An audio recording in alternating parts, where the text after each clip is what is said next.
a senior. The fullback will be Brian Tronson, 160, a senior. The flanker will be Dan Moen, 135, and he's a senior. From the right side across at right end, it'll be Brian Thordell, 180-pounder, a senior. At right tackle, it'll be Joel Sather, 180, a sophomore. At center, it'll be Kent Lee, 190 pounds, and he's a senior. At left tackle, it'll be Tim Omlid, 185, a sophomore. At left end, it'll be Mark Buckholz, 168, and he's a senior. As you notice in the offensive alignment for the Bulldogs, they will have 2 sophomore tackles starting there. Gary, coached by Gary Kehempe, assistant coach Tom Ferguson. So Gary is coached by Gary. And now let's take a look at the Hillcrest Academy Comets as they'll go defensively. They'll kick it away. At right end with John Christensen, he's a 175-pound senior. At right tackle, Dan Tossenson, 155, he's a junior.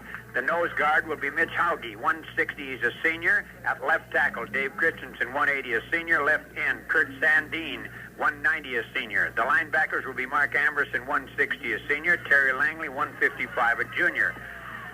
At right safety, it'll be John Lundy, 150, a senior. And the other safety will be Brett Jacobus, 145, and he's a junior. Taking a look at these two teams, size-wise, Gary are the bigger of the two. We look really for Langley and Strand to be the quicker of the two. Only time will tell it. As we said earlier, the winner of this one will advance into the state playdown starting next Tuesday. This is for all the marbles in the Agassiz Valley Conference.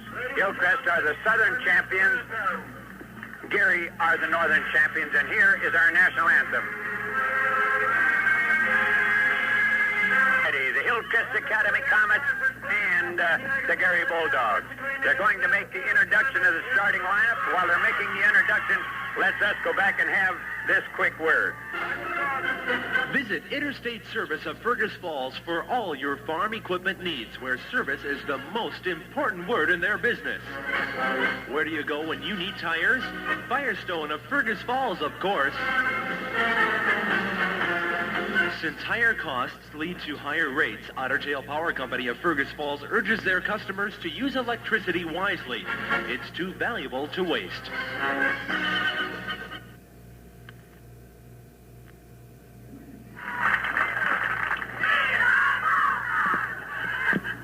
At tailback, number 33, Brian Tronson.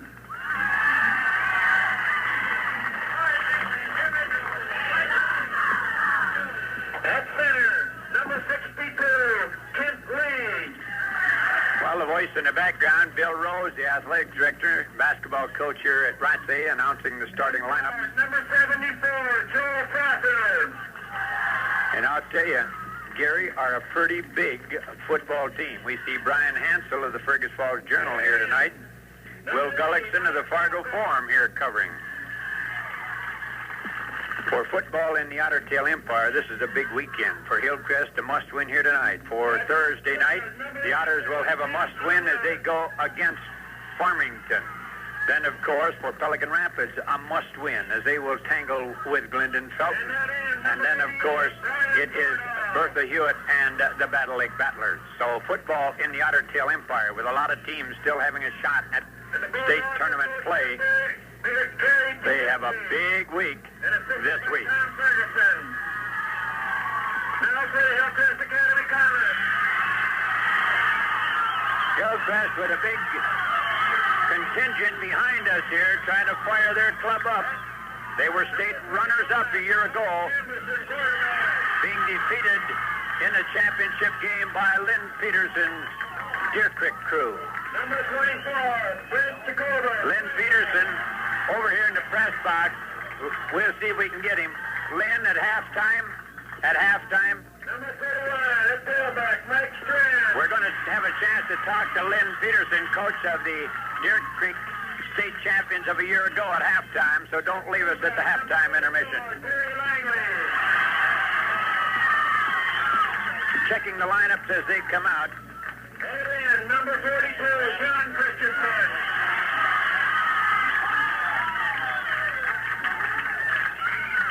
Pretty good crowd in here. The field is nearly completely ringed. There's a guy that we feel is the story for Hillcrest Academy Comets. It's Kurt Sandine. You can talk about your backs and the whole works, but the guy who does it up front, Kurt Sandine. And by no means do we want to call this a one-man team from Hillcrest, because it is a great team effort under Coach Dick Resproot and his assistant Paul Levang. Number 76, Dave Christensen. The Comets are coached by Richard Resproot. This is by Paul Levang and Bill Colbeck.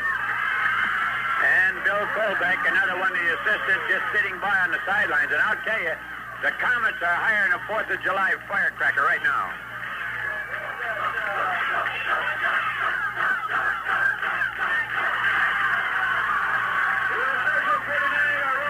All right, the Comets will kick off. The Bulldogs will receive. And let's watch as they deploy. It'll be Kuma kicking it off. Vic Kuma. As Gary will go deep with Moan on the far side. And on the near side with Buckholz. Buckholz. And Mark Buckholz. Moan and Buckholz, the deep man, as Kuma will get ready to boot the ball away. Good crowd here, as we said, ringing the outside edges of this field as Kuma will get ready to kick the ball away. Remember, this is 9-man football. They're playing on an 80-yard field. The whistle sounds. The playoff game is underway. Kuma's kick goes over on the far side, taken by Moen. Up to the 10, to the 15, to the 20, and hit down at the 21-yard line. Coming away from the defensive play is John Christensen. John Christensen, number 42, made the tackle. On the 21, 1st and 10. Gary will come offensively at that point. Let's watch now as Hillcrest deploy. They go basically out of an uneven defense. You can call it a 5-man front or a 3-man front, depending on where they sag off those ends. Actually, it's a 3-man front now. As Gary line up in an I formation, they slot it on the right side. Tronson, the quarterback, down underneath, back to throw in the first play. He looks, fires it deep downfield, nearly intercepted, knocked down by John Lundy. Boy, I'll tell you, Tronson cranked up very quickly off that I formation, rolled back, pumped deep. It was kind of a dying mallard. It was not a good spiral. John Lundy moved in front, nearly had his hands on it for the interception, but knocked it down for an incompletion. 2nd down and 10 at the 21-yard line. Up over the ball. They pull back. Tronson, the deep man. Now ready. There's a hand up to Tronson. Tronson puts his head down. He's going to get to about the 24. Ball stolen away by Sandine, but the whistle had blown. Oh, he was heading for the touchdown territory. Let's give him 4 yards on the play. Make it 3rd down and 6 as the ball's up close to the 25-yard line.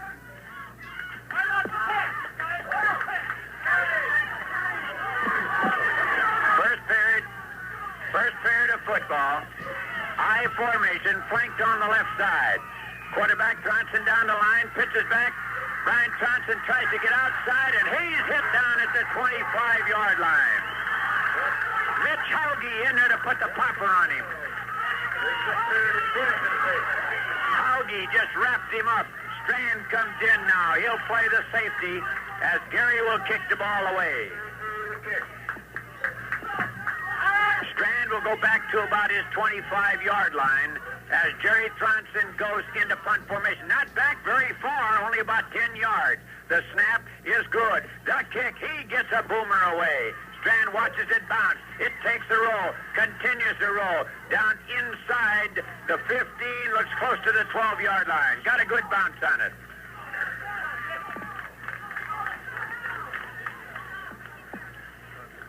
Hillcrest will get their first offensive shot at it. And they put the ball down on the 12-yard line. On the 12-yard line, 1st and 10. Hillcrest really slammed the door on the Bulldogs the first time out. Hillcrest come out. They run a slot on the right side and split both ends out. There's Amberson pitching back. Langley tries to go right side. He's hit down right at the line of scrimmage. Coming away from the play, let's give the kid credit. First one to hit him was Howland.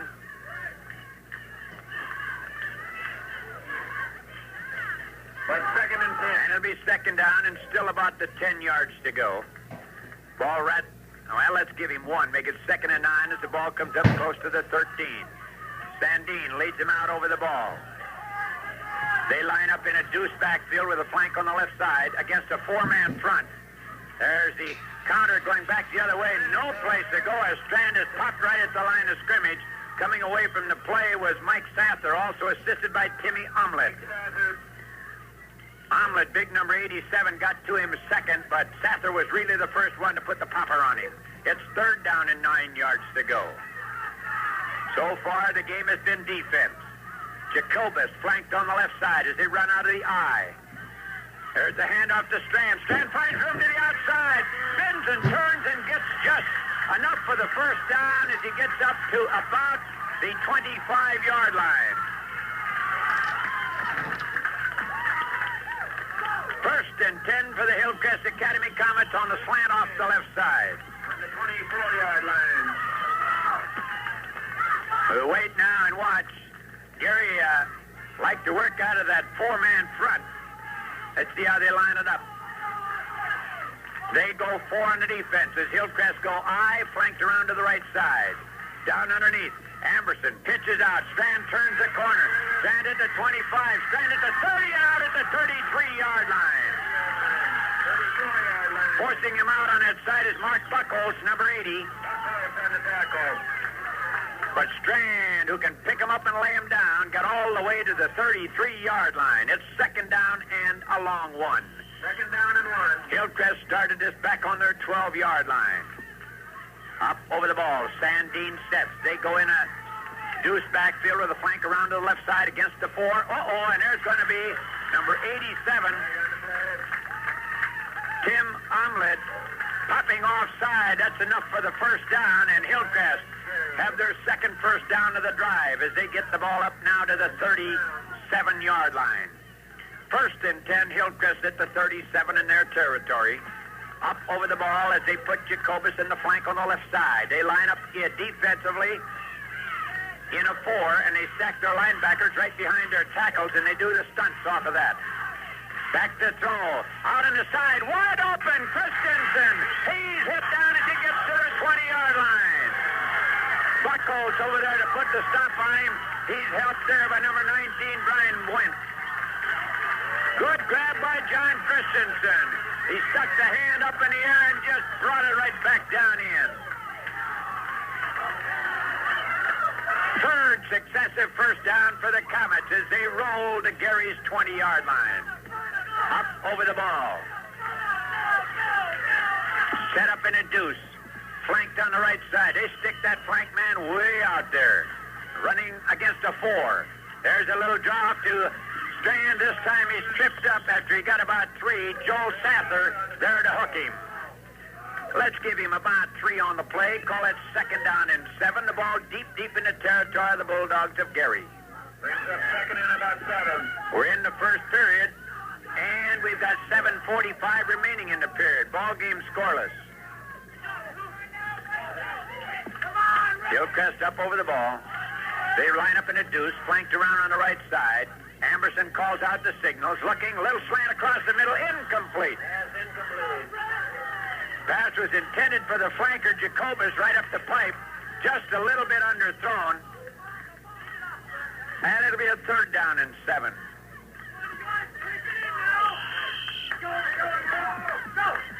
Big down, no matter which ball club you're pulling for, because Hillcrest now in 4-down territory. They're not about to punt the ball away from this situation.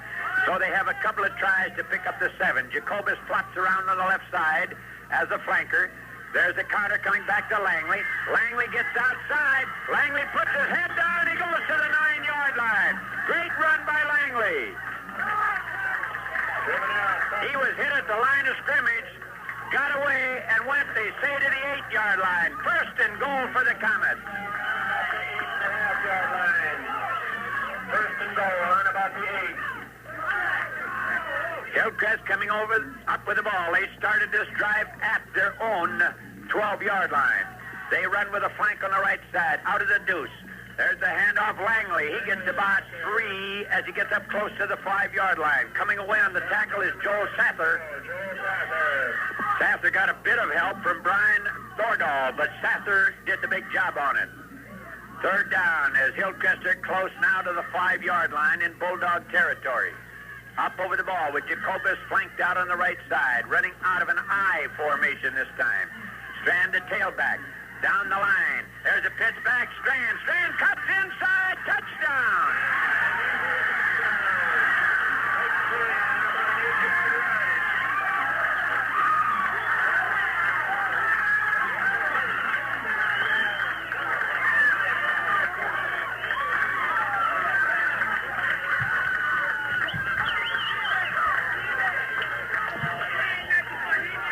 That came with 6:50 to go in the period. And Hillcrest now will go for 2 as they run a double wing this time. The lone setback is Strand. They snap it out to Strand. He jukes inside, spins, turns. He's in there. Hillcrest leading Gary 8-0 while they come back upfield. Let's go listen to this.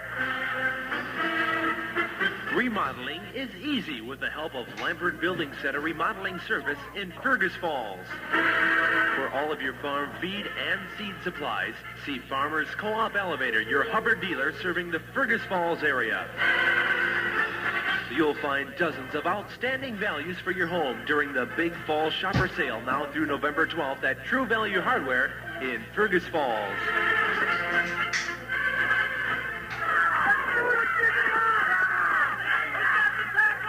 That's the kickoff for Hillcrest. 6-2.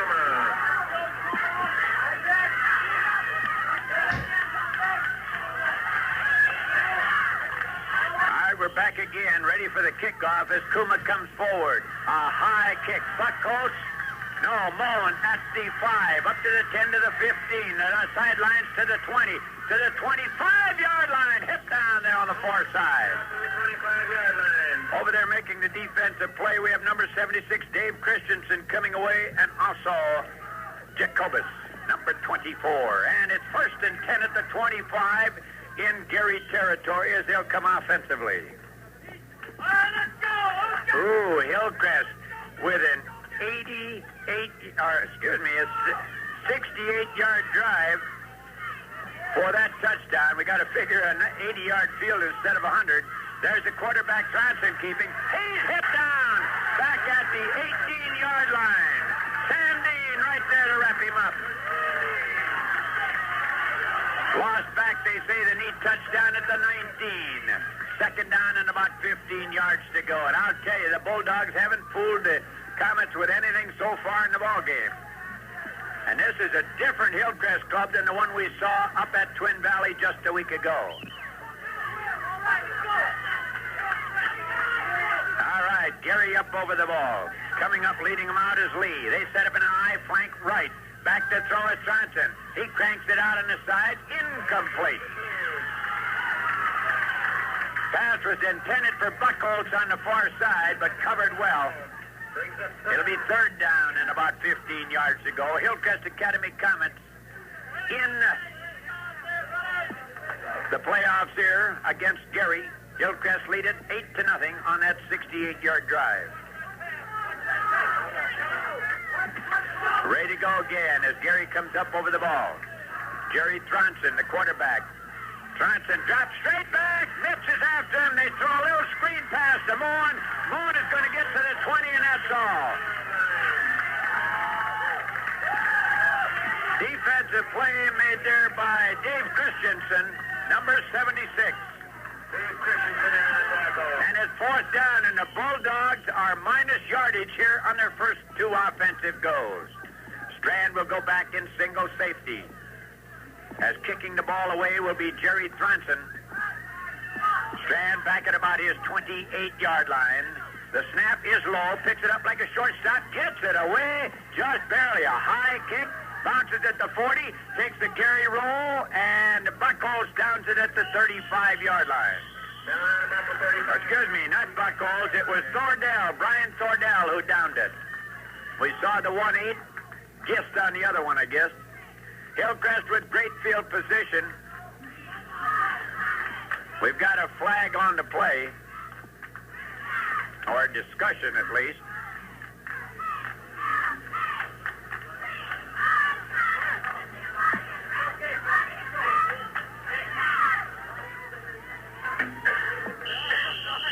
All right, we're ready to go with the ball on the 37.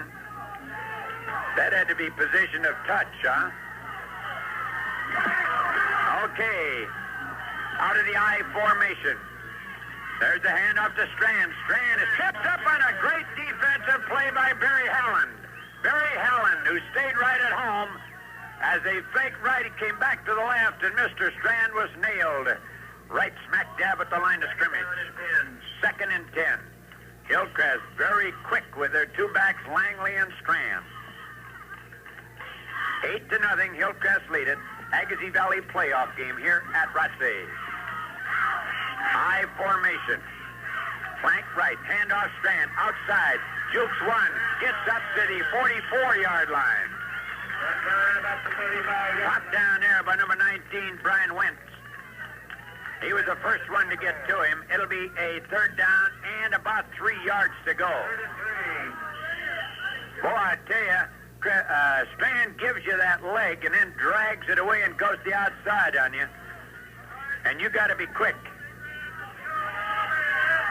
Out of a flank left this time, Deuce backfield. There's Amerson back to throw. Right up the middle, complete to Langley. First down at the 24-yard line. Tackle there made by number 14, and he's not listed on the roster. 1st and 10, Hillcrest at the 24, threatening to break this one open in the very first period with 3:38 remaining. Up over the ball, Sandine. Out of the Deuce backfield with the flank left against the 4-man defensive front. There's a little draw to Strand, spins away from one, and is popped down as he gets to the 22-yard line. First one is Joel Sather getting to him. And let's give him about 3 yards on the play and call it 2nd and 7. On the 21-yard line. Gary's still staying in at 4. They stack their two linebackers right behind those tackles. And then they like to run their stunts off. They're all coming this time. There's a quick pass. Oh, and no interference on the play, but good defensive play then, I guess you'd call it, by Mike Sather. But it looked to us like he might have got there a little early. Incomplete pass.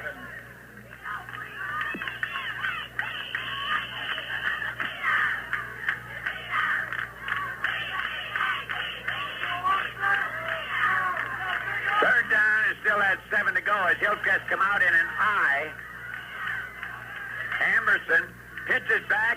Strand, he's going to be hit and down back at the 26-yard line. Back there after to get him was Tim Omlid and Barry Howland. And Tim Omlid.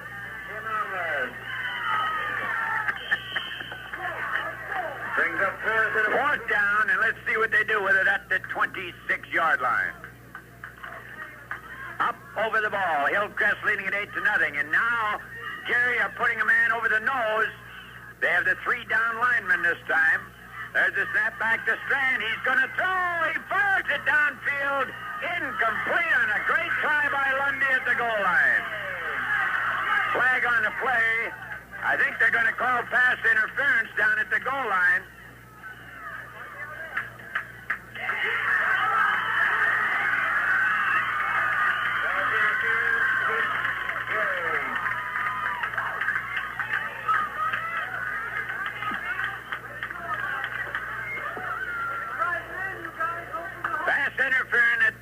At the goal line, and the ball will come down to about the 13-yard line. 1st and 10 at that point for the Comets.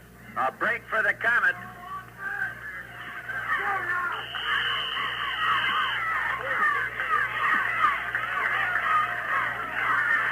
Hillcrest up over the ball as they run out of a deuce and flank right. There's Amerson handing off Langley. Langley wrapped up very quickly. Beautiful play by Jay Gunderson as he wrapped him up at the 15-yard line. Loss on the play of about 2 yards.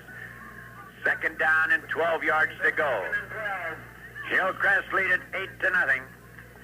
They got on the board on a 68-yard drive. The first time they had their meat hooks on the ball. Out of the eye. Back again with a 4-man front now. There's Amberson back to throw. Amberson having a lot of time. And then is wrapped up back at the 25-yard line. Back there is Tim Omlet. And also with Omlet back there is Kent Lee. And number 70 would be Jay Gunderson. And looks like officials' time as one of the Gary players down on the field. 8-0 Hillcrest lead it here in the early go. He might have twisted his back a little bit in making the tackle. Got popped down the inside. He made a great play on it. Oh, it looks like he got the leg underneath.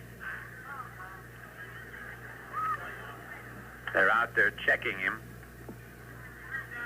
As Timmy Omlet, 185-pound sophomore, good-looking young football player. 8-0 Hillcrest out in front. This, of course, Agassiz Valley Conference playoff. The winner of this one will advance to the state playoffs that get underway next Tuesday. Omlet coming off, limping very heavily. He's going to be all right. He just got a little knot in there more than anything. He seems to be flexing it, walking on it pretty good right now. But, of course, he has to come out for one play after the injury. The field nearly completely lined with spectators now. Hillcrest now with a third down, and they got a long ways to go. They're back at the 24 in the territory. Gary, here they go to 3 down linemen now on the defense. Amberson back to throw, screen on the side, overthrows Strand. And I'll tell you, Mr. Amberson got decked back at the 40-yard line by Alan Holland.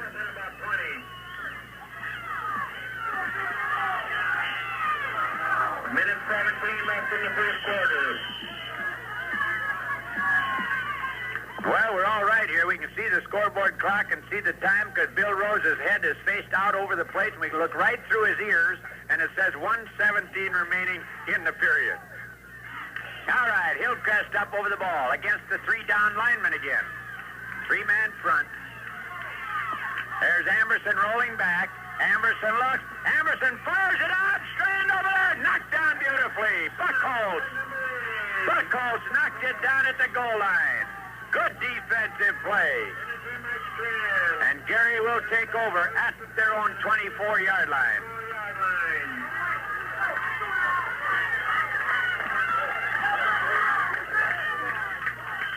First and 10, Gary. Hillcrest were running pretty well with the ball, and all of a sudden they started putting it up in the sky.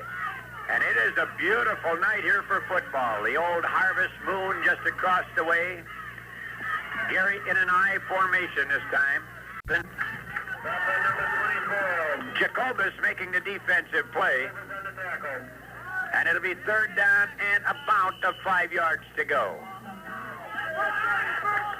Scoreboard clock shows 18 seconds remaining in the first period. Hillcrest Academy out in front, 8-0. Agassiz Valley Conference playoff football game, 9-man variety. I formation, flank right. And they have a little mix-up. Tronson now turns the corner. Tronson is hit by Sandine. And out of bounds. He's going to be very close to the first down, but not quite enough. As the first period comes to an end with a score, Hillcrest 8, Gary nothing. Let's go back and listen to this. The Shoe Inn of Fergus Falls is your complete family shoe headquarters, featuring a complete lineup of many of America's most popular footwear brands. After the ball game or after anything, take time out for a real lip-smacking treat at Haugen's Ice Cream Parlor and Restaurant in the Fergus Falls City Center Shopping Center. Open 6:30 a.m. to 11 p.m. weekdays, 9 a.m. to 11 p.m. Sundays. You'll find dozens of outstanding values for your home during the Big Fall Shopper Sale now through November 12th at True Value Hardware in Fergus Falls. You and your family will always look your best after you shop the big brand name fashion collection at Bostwick's in downtown Fergus Falls. Well, we're back at Ratsay, the home of the Tigers, where this playoff game is being held. Gary with a 4th down and 1 situation in their territory at their 33-yard line. They have Jerry Thronson back in punt formation. He's not back far, as we said before. They will go to the short man. He'll get the first down as Barry Halland gets it just to the 35-yard line. Right on the 35-yard line. They line up in punt formation, then snap the ball to the short man, and he fell, just barely getting the first down at the 35. Gary coming up over the ball. Leading them out is Kent Lee. They line up in a deuce. Flank right. They're coming back with a flank man, Mullen. Mullen busts through the middle and gets to the 40-yard line. Tackle error made by Mark Amberson, number 21. It'll be second down, but let's give him 5 on the play. 2nd and 5, and Gary's Bulldogs starting to come alive. Up over the ball comes Lee. They line up in an I. Hillcrest go with a 3-down lineman. Oh, and nearly going as he came in and rushed, but going off the right side was Thronson, and he'll get up to the 37-yard line. Defensive play by Sam Dean. On the 37-yard line in the territory of Hillcrest, where it's 3rd down and 1 yard to go.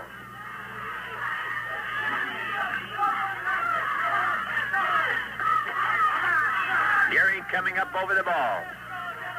3-down lineman again for Hillcrest. There's a handoff trying to get outside is Halland. Halland breaks away from one, goes over to 30 to the 28-yard line. John Lundy making the tackle there. Dan Tostenson shaken up on the play. Dean Seaver coming in to replace him. He got his bell rung a bit. It'll be 1st and 10. Gary's Bulldogs at the 28 in the territory of Hillcrest. Now ready again. There's a handoff to the big kid Halland again, and he fights his way just about to the 25-yard line. Coming away as Jacobus and a kid who just came in, Dean Seaver. Let's give him 4 on the play. And I'll tell you, Gary coming off the ball right now in great shape. Lee comes up over the ball as Gary will line up in an I with a flank left. Johnson drops back to throw, cranks it up, deflected, incomplete, caught, intercepted by Langley. It was knocked up in the air, and Langley picked it off at the 24-yard line in his territory. Terry Langley with a big interception just when Gary were on the go. 8-0, Hillcrest lead it. We're in the second period. Jacobus comes out as a flank on the right side as they line up in a deuce against the 4 again. There's a handoff to Langley, and Langley fights his way to the 30-yard line. And he's hit down at that point by Mike Sather again, number 86.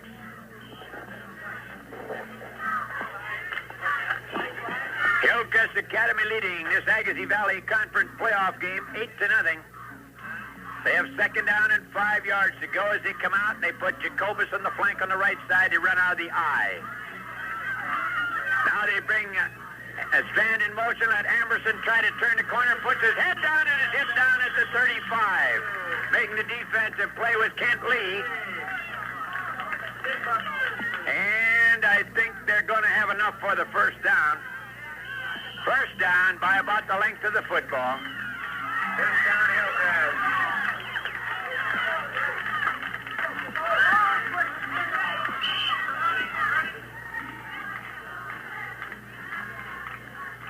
I tell you, the referee doesn't want to get home too late. He takes a good look at the clock and makes sure they got the finger on it and keep it running.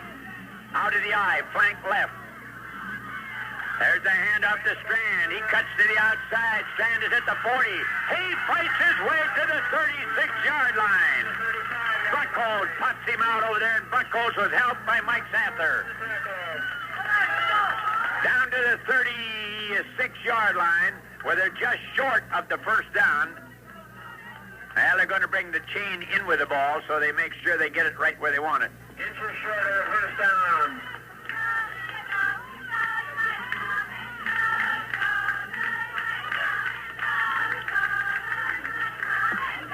They'll be just a cat's whiskers short of the first down as they'll have a second down situation. The ball at the 36 in the territory of the Bulldogs of Gary. As Hillcrest come out over the ball, Sandine, the center, gets down. Amberson ducks right in behind him as they line up in an I with a flank around to the left side. Amberson barks out the signals. Down the line, hands off Langley. Langley gets free as he goes off the right side. But bigger yet, he gets the first down, and a defensive play made by Joe Sather.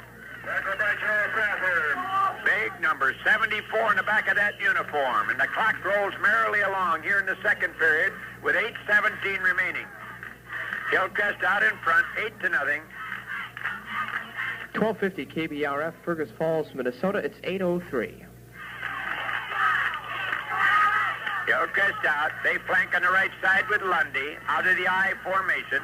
Amberson down the line. He's back to throw. He cranks it downfield. His man is there. Touchdown. Beautiful to Lundy. 32-yard touchdown pass.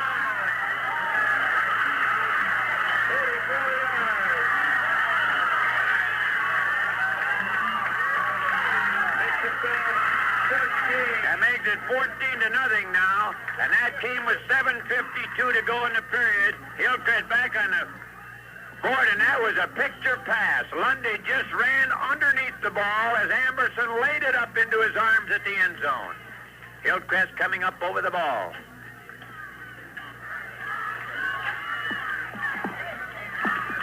All right, here's that little play.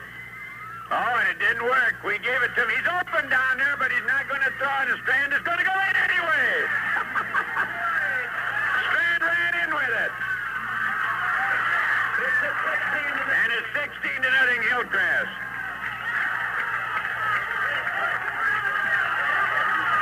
And we go back for this word.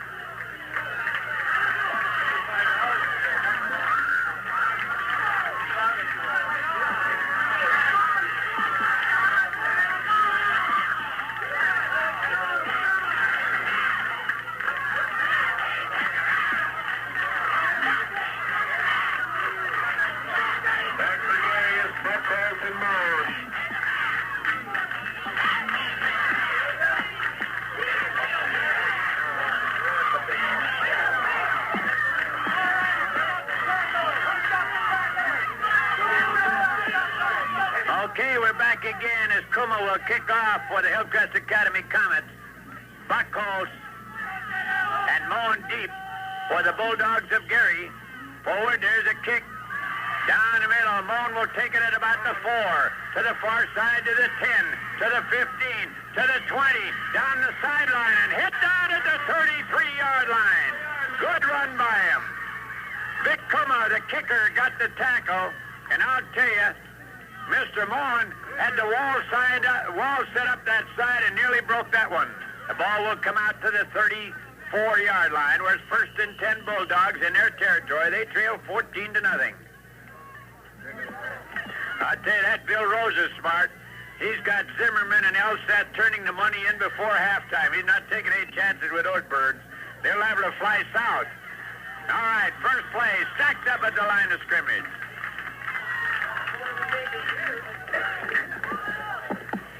It'll be second down. Let's give him a yard as he gets over the 35-yard line. Hillcrest leads it 16-0. Up over the ball. Lee leads them out. They set up in an I, flanked around the left side. Odd man defense again. Tronson rolls left, cuts inside. He falls down, gets up and starts again, but he went down at the 32-yard line. Jerry Tronson, the quarterback. He's a 150-pound senior. On the northeast corner of the field. Third down and 11 yards to go.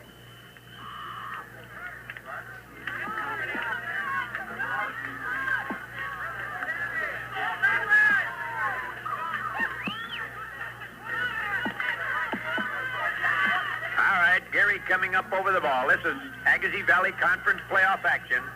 The Bulldogs line up in an I, flanked with Moan on the right side. Tronson rolls right. He's looking for someone to fire to. Fires it up the middle. Deflected, incomplete by Jacobus. And it'll be fourth down. The pass was downfield for Brian Thordoyle, 180-pound senior, but he could not get to it as Jacobus tipped it away. Fourth down. Strand will go back in single safety. Remember the last time they were in the punting situation, they passed off, snapped off to the short man, but now, of course, they got 11 yards to go and probably will not take any chance like that. Tronson only gets back about 10 yards. The snap is good. The kick, a high boomer. Strand will field it at the 20. Comes back, up the middle, 25, cuts to the outside. He's got the wall. He's at the 35. He's at the 40. Strand will go all the way. 60-yard run by Strand. About a 60-yard run.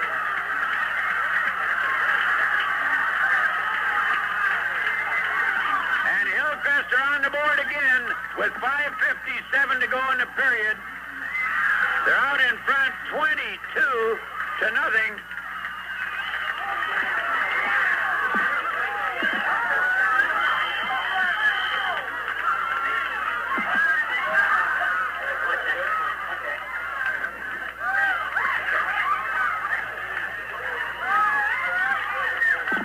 Hillcrest will be going for two. Amberson down underneath the center. Amberson hands off. Strand. No good. They come back upfield. Hillcrest leading at 22-0. We'll go back and listen to this. Live it up. Go bowling at Northern Air Lanes in Fergus Falls, featuring open bowling every Saturday from 1 till midnight and every Sunday from 1 to 6. Becker's Supper Club and Lounge is the place to dine and dance with Tops and Entertainment, open Monday through Saturday. Becker's Supper Club and Lounge, south on Highway 52. Tired of shopping for sporting goods where there's only a little of this and a little of that? Then head for the big selection, including more than 100 guns at Lake Sports Shop, 127 East Lincoln Avenue in Fergus Falls. Save the Co-op way on top-quality Midland and other famous brand products, including Capri water conditioners and Frigidaire appliances at Otter Tail Co-op Oils, Fergus Falls, Dalton, and Underwood. We're ready. Kuma comes forward, a high kick down the middle at about the 5 to Moen. They set up the wall on the far side, back to the 25, or 22, and hit down right there. Over there making the defensive play, let's see if we can get him, number 33, that would be Mitch Hauge. Mitch Hauge makes the stop. He's a 160-pound senior.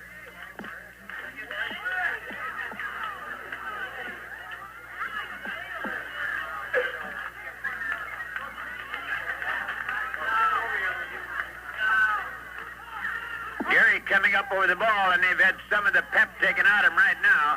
Hillcrest lighting up in a three-man defensive front.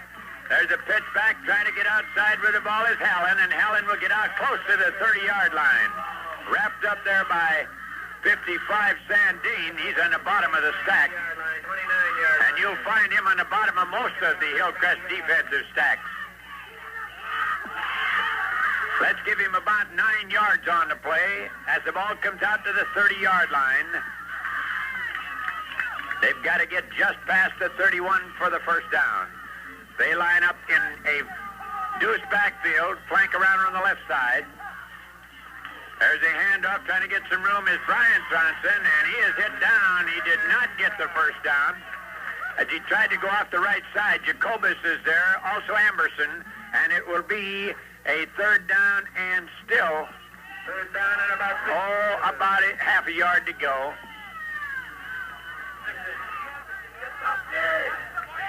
They take a lot of time back in that huddle. That time Hillcrest went 3 on the defense. Let's see how they go again.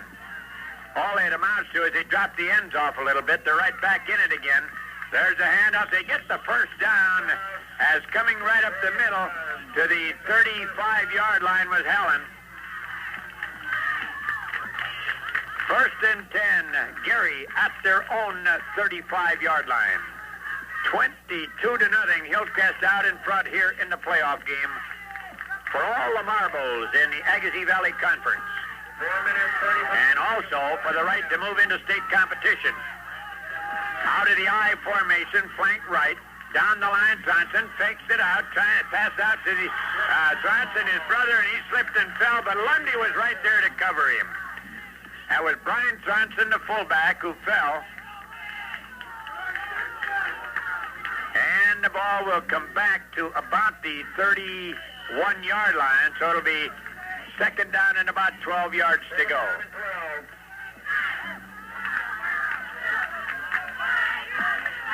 Up over the ball comes Lee. Gary setting in an I, flank right against the 3 again. Tronson rolls right. On the quarterback, Power. Trying to get something going. Tripped up as he gets to the 33-yard line. Number 33. Mitch Hogg.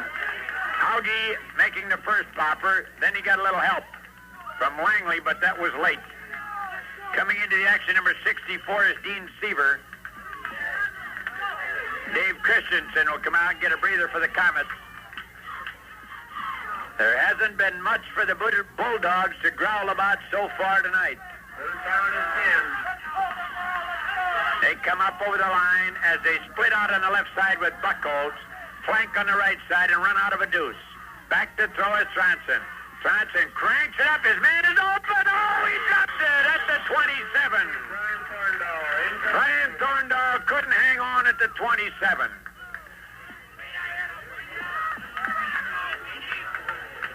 He hit him right on the fingers, but couldn't quite hang on, stretched out. It would have been a great grab.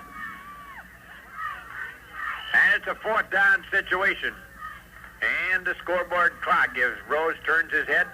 3 minutes, 6 seconds remaining. In punt formation, they're going to get one of these blocked. He's back so short. He gets it away. A good kick. Strand watches it bounce. It goes into the end zone. It'll come out to the 15.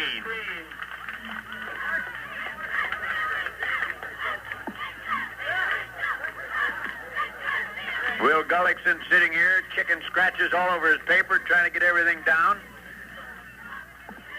Beautiful, beautiful night for football. Hillcrest will put the ball offensively at their own 15-yard line. They lead 22-0 over the Bulldogs of Gary. Deuce backfield, flank left. Amberson down underneath. Amberson drops back to throw. Cranks it up. And caught by John Christensen. Breaks away from the tackle. He's at the 35. He's at the 40 and down at the 39 in the territory of Gary.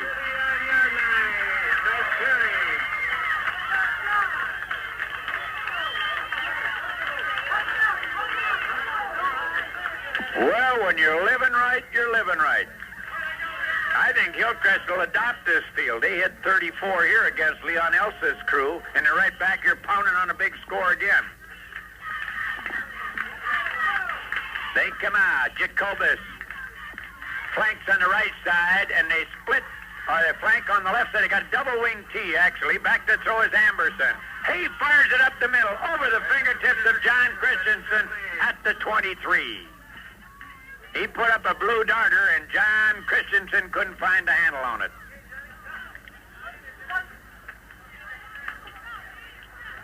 Coming into the action will be John Lundy. He's the kid that Mr. Amberson just put the ball up in the O-zone on moments ago and let him run under it at the goal line. Hillcrest trying to get another one on the board here just before the half. They lead it 22-0. John Lundy flanks on the right side as they run out of a deuce. Then they bring Strand in motion. Then they hand off Langley. Fights his way to the 35-yard line. Territory of Gary, where the defensive play is made by Mike Sather. Down on the 35-yard line. Brings up third at about 5 or 6. Ball just nuzzling up to the 35.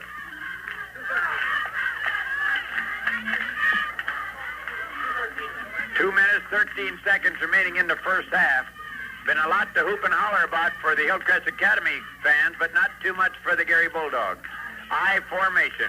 Amberson back. Here's a halfback pass. His man is out there. Lundy. Knocked out about. Nope, he's in. Lundy on a 35-yard halfback pass.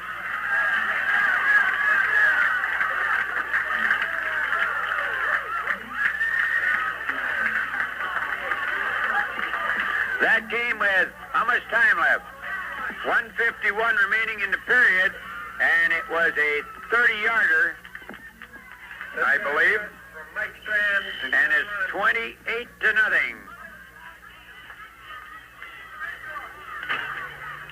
John Lundy wrapping that one up. Line up in an I. Flank right, Emerson. Hands off. Jacobus.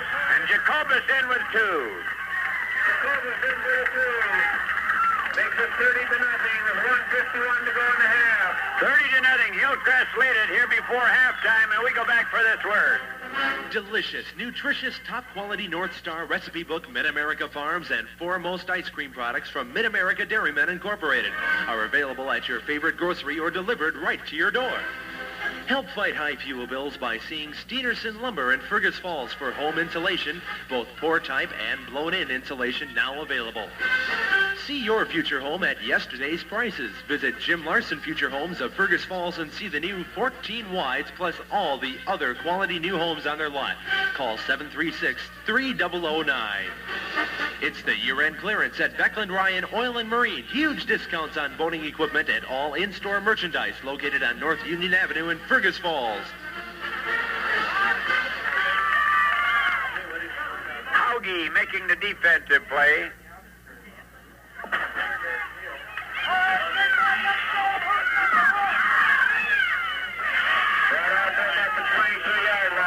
First and 10, Gary at that point. They're down 30-0 here in the first half, and a real surpriser.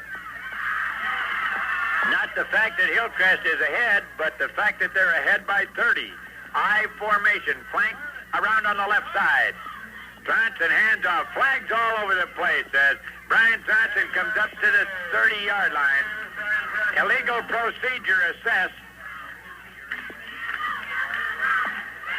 against Gary.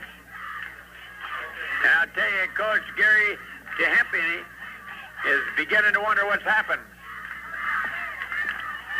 Against the Gary Bulldogs.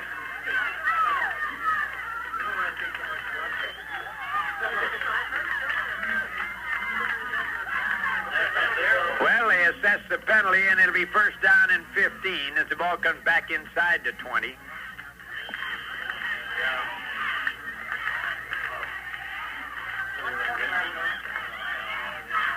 Now ready, in an I formation.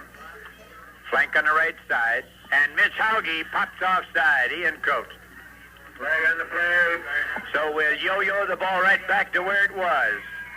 Offside. Hillcrest.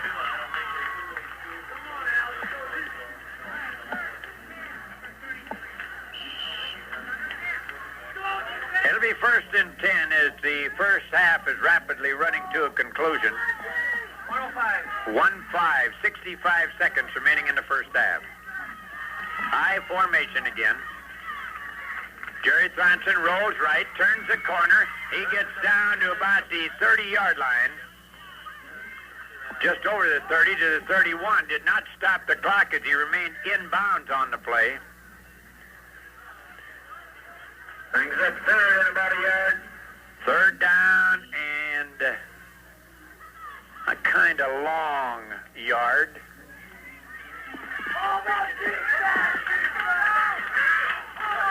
All right, now they bring Bronson in motion. Handoff first man, and getting some running room that time was Moen. And he gets up over the 35 to the 38-yard line. Stan Dean making the tackle. It'll be on the 38. It's first and 10, and Gary asks for a timeout. We go back and listen to this.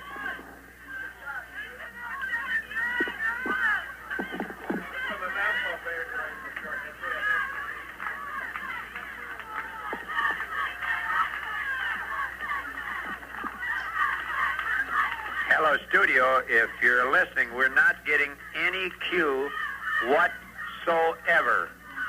Nope. Visit the shed downstairs at St. Clair and Robang in Fergus Falls for Levi, Farrah, and Sedgefield jeans, and for your favorite styles in shirts and sweaters. See why more and more people are having their prescriptions filled at White Drug in Fergus Falls. Why pay more? Shop Ernie's Foods on the corner of Washington and Union in Fergus Falls. It's the store that gives you super weekend specials every day, plus gold bond stamps. To serve your banking needs even better, Security State Bank will be open this fall, a 3-lane drive-up teller and walk-up window. Security State, the bank on the move. Back to action as Gary come up over the ball. They have a 1st and 10 in their own territory at about their 38-yard line. Run out of the I, flank right. Right up the middle, Moen, and Moen gets over the 40 to the 37-yard line. Territory of Hillcrest. Let's give him 5 yards on the play to come right back and set up. Jerry Johnson back to throw. He fires it downfield. Oh, knocked down by John Lundy. John Lundy making the stop. Moen had gotten down in behind Lundy. The pass underthrown, and Lundy knocked it down.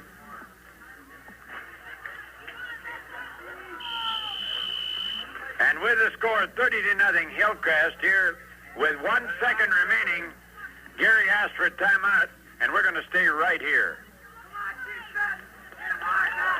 Gary came down here with 4 busloads of students, all kinds of fans, and I'll tell you, that's a long way to come without having too much to cheer about.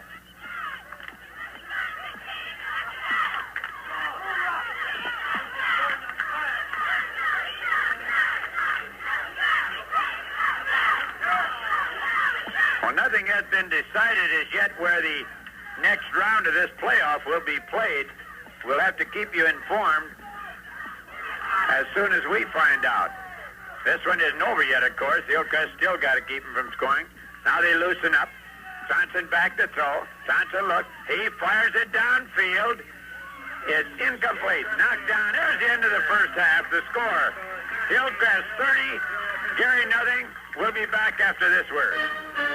Whatever your decorating problems or needs may be, you can take care of them easily at S&S Decorating in downtown Fergus Falls, where they feature quality Dutch Boy paints.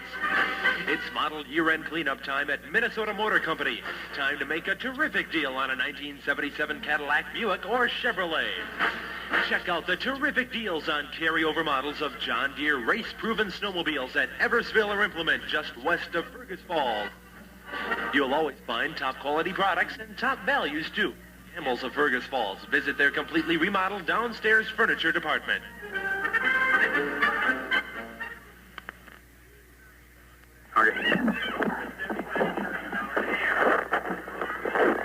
Welcome back, sports fans. At halftime, the Hillcrest Academy Comets well out in front here in the playoff game between the Southern and Northern Division champions in the Agassiz Valley Conference. It all started very quickly as Strand capped a 68-yard drive. The first time Hillcrest had the ball, they went in with 6:50 to go in the period from 7 yards out. It was 6-0. Then Strand rolled in with the extra points. It was 8-0, and that's the way the first period ended. In the second period, Hillcrest picked up 22 points. First points coming on a pass from Amberson to Lundy at 7:52, good for 32 yards, and it was 14-0. Strand then went in for 2 more and made it 16-0. Then Strand on a punt return of 60 yards at 5:57 made it 22-0. The extra point tries were no good. Then a halfback pass, Strand to Lundy at 1:52 of the first half from 30 yards out made it 28-0. Jacobus dove in for the extra point, and it's halftime now with Hillcrest Academy Comets out in front of the Gary Bulldogs 30-0. We're going to talk for a few minutes with Lynn Peterson, coach of the Deer Creek Wildcats, who are defending 9-man football champions, and they're getting ready for playoff action. Lynn, our congratulations again on winning the Little 8 conference. Well, you've got it all wrapped up. Don't give me that old junk. You got 1 game left. And what's that? That's at Brandon Thursday night. We play them at 8 o'clock. I kind of expected, when we came down here, I said that Hillcrest would win by 4 touchdowns or 3 or 4 touchdowns. So I don't, maybe this early in the game, maybe it's a little surprising that it's 30-0 already, but I just, I've never seen Gary play, and I think from, the first couple minutes you could right away tell that Hillcrest is a better ball club than Gary. Much difference in quickness. Yeah, right. There's a lot of difference there. Gary's trying to just run right at them, and I don't think it's going to work. Okay, now let's do a little projecting. It's getting down to that time. You're the defending 9-man champion, and I don't imagine anyone sitting in Deer Creek listening to us, so we can be very honest here. Looking at your first-round playoff game certainly has to be, I suppose we called a break for you, because Beardsley certainly is not one of the tougher 9-man clubs. Well, we don't have to play Beardsley now. Well, you get out of that one because they haven't got the record. Right. They don't have the record of the winning team in our conference. And first of all, I don't know what the deal is on, say, Thursday night. If we would get beat, Villard would have one loss and we would have one loss, and our conference hasn't determined the method of sending the winner yet. And I guess the general consensus is to go with the team that beat the other one, which would be us beating Villard. But one recommendation that was brought up, too, was that if any of the teams went last year, they don't go this year. So that kind of shuts us out, too. So we don't really know what's going to happen there from that standpoint. But if we can win the ball game Thursday, the way it looks is that we will be playing Morton at Underwood next Tuesday night at 7:30. Okay, Morton is out of the Big 7 conference, and they nosed Lake Benton out, I guess, and they're down by Redwood Falls. And, of course, that's the thing, that the playoff thing is fine and everything. I think it's a great thing, but, boy, I'll tell you, there's going to be some tired football teams when the playoffs are over. Well, this is one thing, too, that John Lannon, the principal at Underwood, had given us a call, and assuming that we would get beat Thursday night, Villard also wanted to play off with us to determine who would go, and that would mean we'd have to play with them again Saturday, and then play again next Tuesday, and then the next Saturday for the winner of that ball game and so forth. But like you said, it's going to have to be a lot of football, and it's not going to be at the point of the year like it was for some of our ball games where we can play for a couple quarters and give our kids a break. You know, we're not very deep, and we're going to be running into, 12, 13 kids playing a whole ball game every third or fourth day, hopefully, and I'm sure a lot of other 9-man schools are in the same boat, so I think I think conditioning is going to be a big determining factor in that respect. And, of course, getting this late in Minnesota, you could play in some kind of weather that would also add to the fact you would run out of gas with a football team. Yeah, right. This weather is unbelievable, and if we can stick with this for another couple weeks, we'll be in business. But I'm sure you recall last year at our state championship game when we beat Hillcrest what the weather was like the next day, and it never did change for the rest of the winter. Well, you mean, I know it's probably a funny thing for me to say, but why haven't your conference sat down and made some concrete solution to this thing? Now, a lot of conferences will say, all right, if you got a tie, it goes on what you did against the opposition. Other conferences will say it goes on computer points by between the two teams. But it certainly is a ridiculous situation when a team gets down to this point, and then you got to decide what they're going to do. That doesn't make too much sense.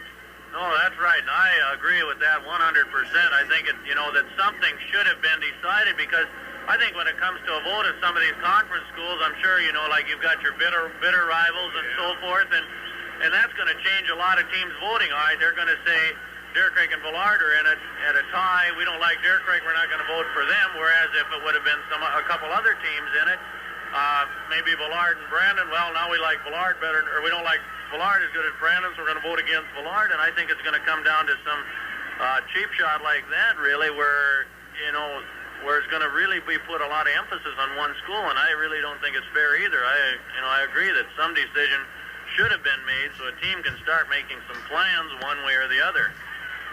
It does leave you in a tough situation, but I think, Lynn, it may be a kind of a weapon that you can also use in getting your kids up a little bit higher for Brandon, because they know now that if they win it, then there doesn't have to be any of this kitty-catty stuff to decide who's going to go. Yeah, that's right. That's the easiest thing to do, and I think we got a couple other things that are in our favor. When Brandon beat us in the state playoffs in '73, we have not lost an athletic contest to them in either football, basketball, or baseball since then, so that's a little incentive. We won 21 ball games in a row, and a loss wrecks that. And it was exactly 2 years ago, our last ball game of the year, when we had the conference sewed up, that we got beat by Villard 14-8. We made it to the conference playoff and played Cherry and ended up with a 5th place rating. And I know a lot of people including myself, that felt that possibly could have cost us a state championship that year, because we feel that by what we had seen that we could have competed very well in the state playoffs that year. So I think that, there's enough added pressure on this game, which I really like to see, and I'm glad that there is, because it means something for us, and we've got to make the win. Well, we want to wish you the best of luck, Lynn, and we would like nothing better than to see the Deer Creek Wildcats and the Hillcrest Academy Comets going at it again in the finals. And the way the thing is set up, if I read it right, that could be a very definite possibility. Yeah, right. I hope we meet each other, because that means we're both going to make it to the finals. Otherwise, we won't see each other until then. So, we want to wish you the best of luck against Brandon, and we'll see you somewhere along the line in the state tournament, I hope. All right, I hope so too, Oats. Thank you. We're talking to Lynn Peterson, the head coach of the Deer Creek Wildcats, who were the 1976 nine-man champions in the state of Minnesota, and by many are felt to be just as strong a club this year as they were a year ago. With Hillcrest back on the field now, as we get ready for the second half, let's go back to our studio for 45 seconds. You might think it would be pretty tough for Lee to come up with a new style of pants to match the fit and good looks of the ever-popular blue jeans or jean cords. But they've done it with the new Lee khakis, now at the Squire shop at Arneson Larson Milton, Fergus Falls. They're a whole new look with their short pleated front and cargo pocket. But you're sure to know they're Lee by the great Lee fit. Grab onto a pair or two of new Lee khakis from the Squire shop at Arneson Larson Milton, downtown Fergus Falls.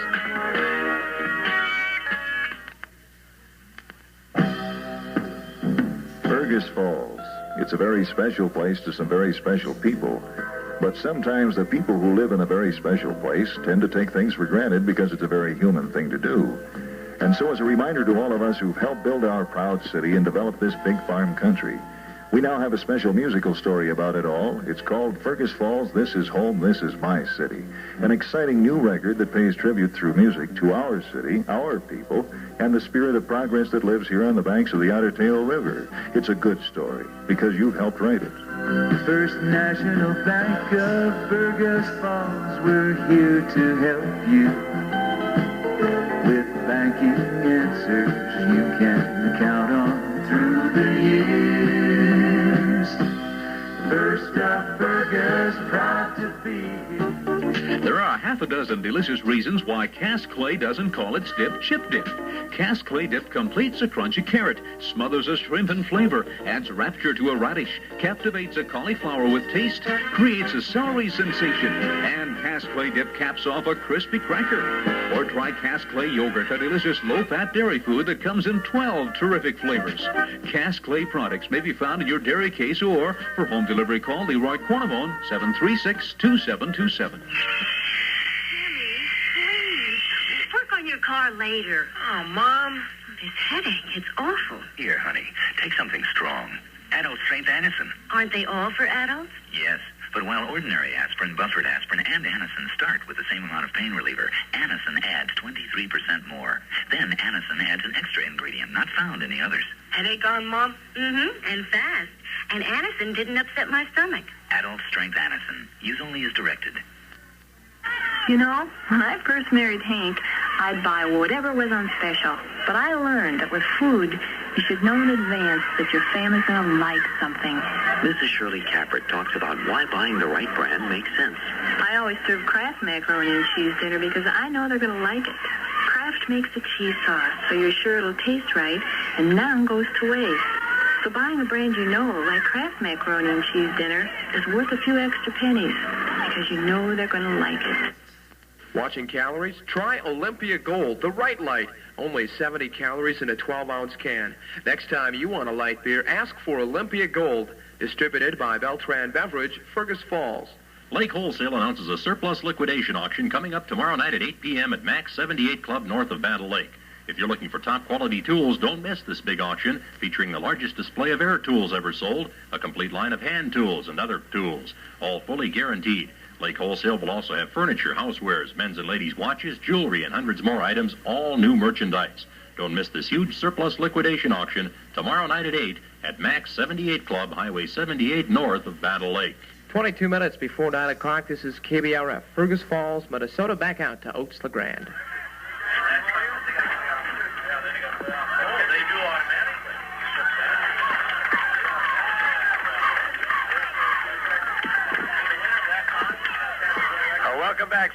fans, to the halftime intermission here at ROTC, where the Hillcrest Academy Comets and the Gary Bulldogs are going at it for the overall championship of the Agassiz Valley Conference. And at halftime, the Comets have rolled out in front, have been tremendously impressive here, and lead it 30-0 at the halfway mark.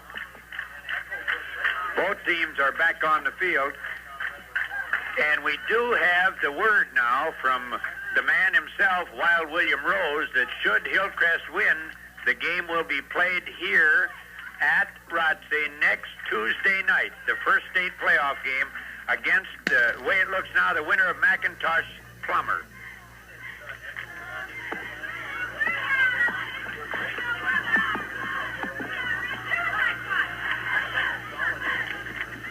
Both teams are back on the field. Just quickly, the way things went, Gary took the opening kickoff, could do nothing with it. They punted it away. The ball rolled dead at Hillcrest 12, and then Hillcrest went to work. They had a 68-yard drive, ending with Strand's 7-yard scamper at 6:50 of the period to put them in front 6-0. From then, it has been all Hillcrest Academy Comets. Strand went in with the 2 extra points. It was 8-0 after 1. Then Amberson's pass to Lundy at 7:52, good for 32 yards, made it 14-0. Strand rambled in with a 2-pointer, was 16-0. Then Strand, with a great 60-yard scamper of a punt, made it 22-0. The extra point try, no good. Then a halfback pass, Strand to Lundy at 1:52, good for 30 yards, made it 28-0. Jacobus went back, took the ball in, and it was, 28-0. Then Jacobus's run made it 30-0.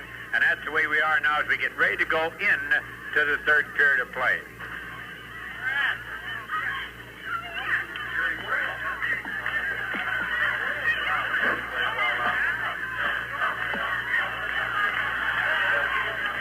Hillcrest will receive to open the third period of play.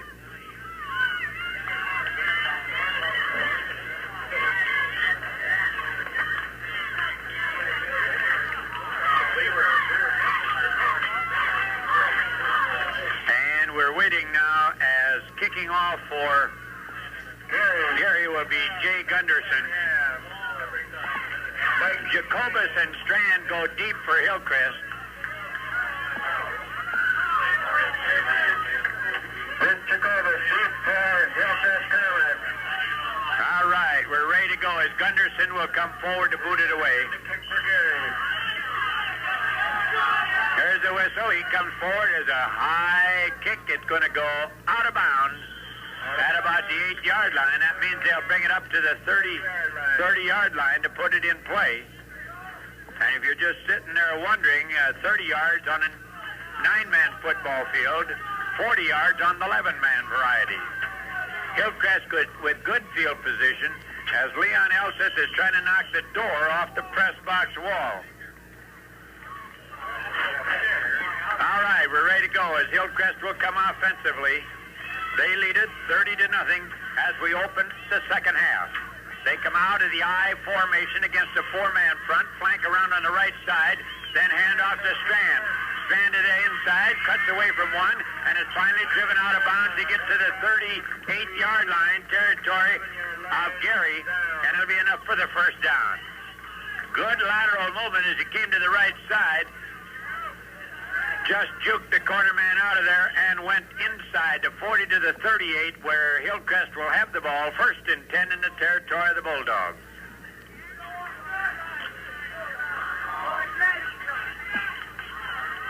Sandine up over the ball as Jacobus flanks on the right side. Langley, the short man in the eye. Back to throw is Amberson. Amberson cranks it up the middle. Langley grabs and hangs on at the 32-yard line. He was popped very well on the play over there by Brian Wentz, but hung on, and it's good for 6 yards. Langley making the reception. Boy, I'll tell you, Wentz gave him a good rap, but Langley just held on.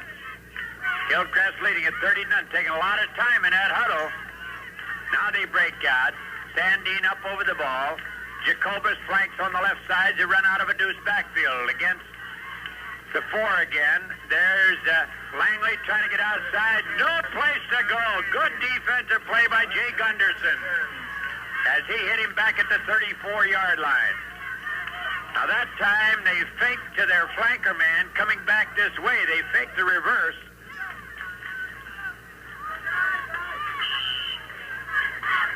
And the down there they've got it changed. All right, Jacobus goes out on the left side again. Let's see what they do with it this time. They run out the eye. Emerson, hands off Strand. Strand busts through and he goes down to about the 27-yard line. Defensive play again by Mike Sasser, and I'll tell you, he's had a lot of tackles tonight. It's the first down for the Comets as they're ripping the Bulldogs to shreds. They pulled the teeth out of the mighty Bulldog, I'll tell you, here in the first half.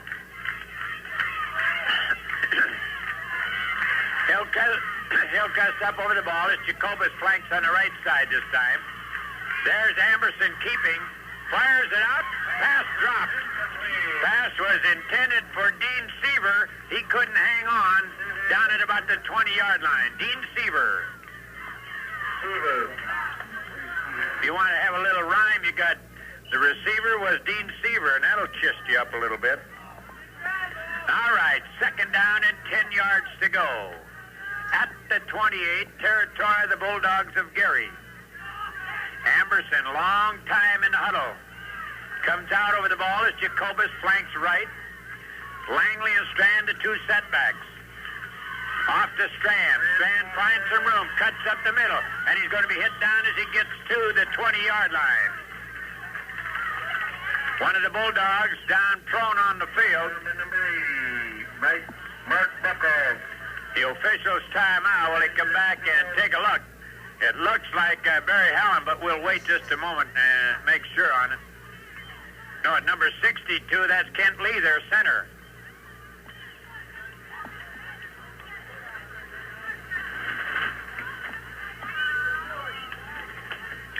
Coach is out checking on him. And here comes the doc out to take a check. Comes Dr. Lisney.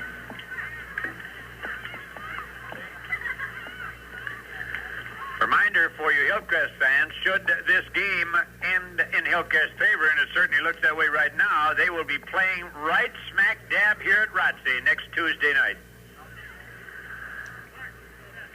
Bill Colbeck's going to buy a home over here. They like it here. 34-0 against Rotsey, and they're ahead 30-0 right here.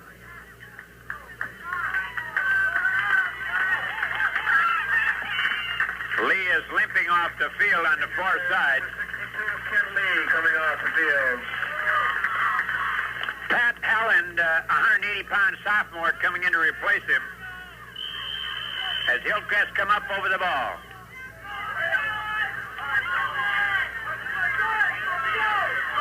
Lundy is the flank on the right side. Remember, they like to throw to him in this situation, but they hand off to Langley. Langley puts his head down, gets about the 15-yard line. We'll wait when they unstack. First up for the first down. Defensively was Brian Wentz over there to make the stop. Brian Wentz on the tackle. First and 10, and it looks like it's about the 17-yard line at this angle. Probably closer to the 15. But we're at an angle here and a little hard to tell. Lundy flanks out on the left side. They set in an I as Strand as a tailback in the I formation. Amberson cranks out the signals, comes down the line, keeps the ball, turns inside, and is hit down as he gets just over the 15-yard line, making the stop Brian Thordahl. Give him a couple yards on the play. Second down and 8. We're in the third period with 8:50 to go in the period, and Hillcrest Academy out in front of Gary's Bulldogs 30-0. Reminder, Thursday evening we'll have football as the Fergus Falls Otters try to finish their season undefeated as they entertain Farmington. I formation, flank left, handoff Strand, and he's hit down as he gets inside to about the 12-yard line. Wait until they move the down marker across the way, closer, about the 12-yard line. Barry Holland making the defensive play. Third down and A long 5 or a short 6, either way you want to go, as Lundy flanks left, ends in tight. I formation. Amberson keeps, turns inside. He has the first down at about the 3-yard line. Picked up the first down. They're just absolutely ripping the Bulldogs to shreds. Down about the 5-yard line. First and goal. Ball's on the 5. Lundy flanks out on the right side. John Christensen, the tight end, on the other side as the handoff goes to Langley, and they start up Jacobus, and they stop him just short of the goal line. Every once in a while, they'll shift Jacobus back into that deep spot, and we just see that 4. He usually runs from that flanker spot.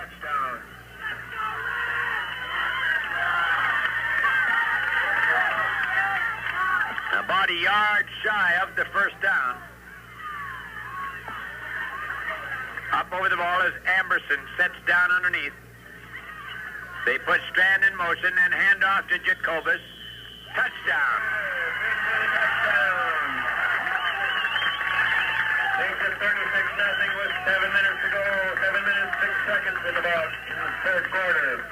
Well, that game was 7 minutes, 6 seconds remaining in the quarter, and it puts, that was a 1-yard dive and makes it 36-0. Hillcrest just cruising merrily along.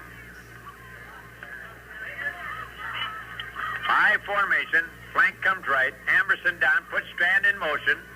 There's a snap out, Strand grabs, he's in, and Hillcrest lead it 38-0, and we go back for this. Super GMC truck sales of Fergus Falls feature a complete selection of top mileage, trouble-free Michelin XB truck and passenger tires. Drive safe, drive smooth with Michelin tires from Super GMC. More and more farmers in west central Minnesota are making Swanson Equipment Company of Fergus Falls their farm machinery headquarters. It's because they feature Alice Chalmers, New Holland, and Versatile. For prompt, courteous service on all your prescriptions, stop at either Andrews & Meister Uptown or South Pharmacy, 2 conveniently located Walgreen Agency drugstores in Fergus Falls. For complete heating and cooling system efficiency, see Mollerud Electric for the Westinghouse High Rely Split System Heat Pump. Installation by factory-trained service representatives.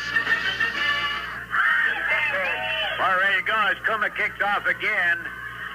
This one is picked off at about the 10-yard line by Barry Hallen. Goes off the sideline, gets up to about the 28-yard line. Down there defensively, stopped by Dean Seaver, number 64. And let's see. Well, we picked out the wrong line. It's on the just short of the 30-yard line. At the angle, sometimes tough to spot. Number 86 coming out for Hillcrest is John Wigger.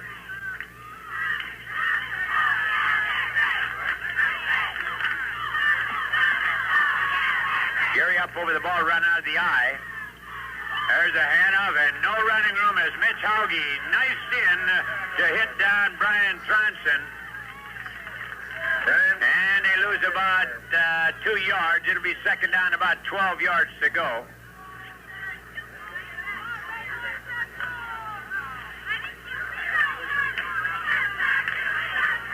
All right, ready again. Moen comes at the flank on the left side.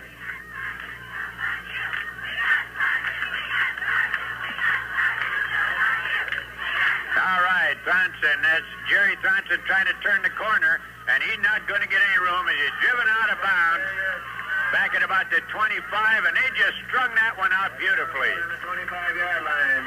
Langley over there, John Lundy over there, and they strung it out. He had no place to go. Finally, all of a sudden, he ran out of sideline.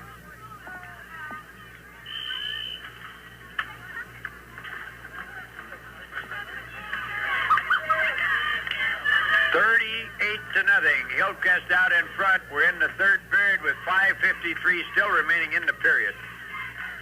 Jacobus flanks on the left side.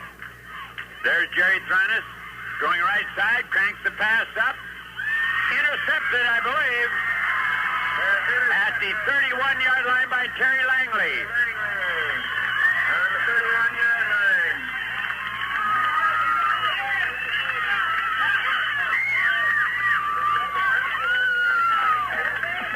Amberson comes out of the action, and that means that number 15, Peter Soffer, 150-pound senior, will be the quarterback. Soffer at quarterback. Langley and Jacobus, the setback. All right, there's a handoff to Langley. Langley puts his head down, goes to the 38-yard line. 38-yard line. Coming away from the stack, Joel Sather first to get to him, and then he got a lot of help. Second down, let's give him 7 and make it second down and 3 yards to go. The Hillcrest Academy Comets just literally ripping the Bulldogs to shreds here this evening. Lundy comes out as a flank on the right side as they run out the I. Stoffer hands off Jacobus over the 40 to the 39-yard line. And a tackle there made defensively by Jake Gunderson. Also in on the play comes Barry Hallen. Enough for the first down as Hillcrest are inside Gary territory.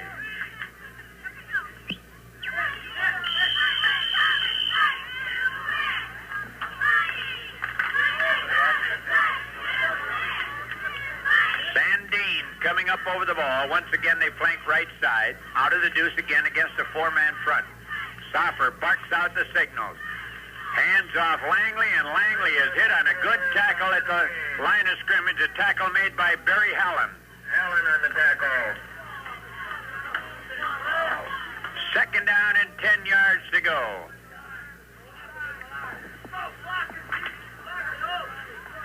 Sandine up over the ball. Gary digging in on the defense.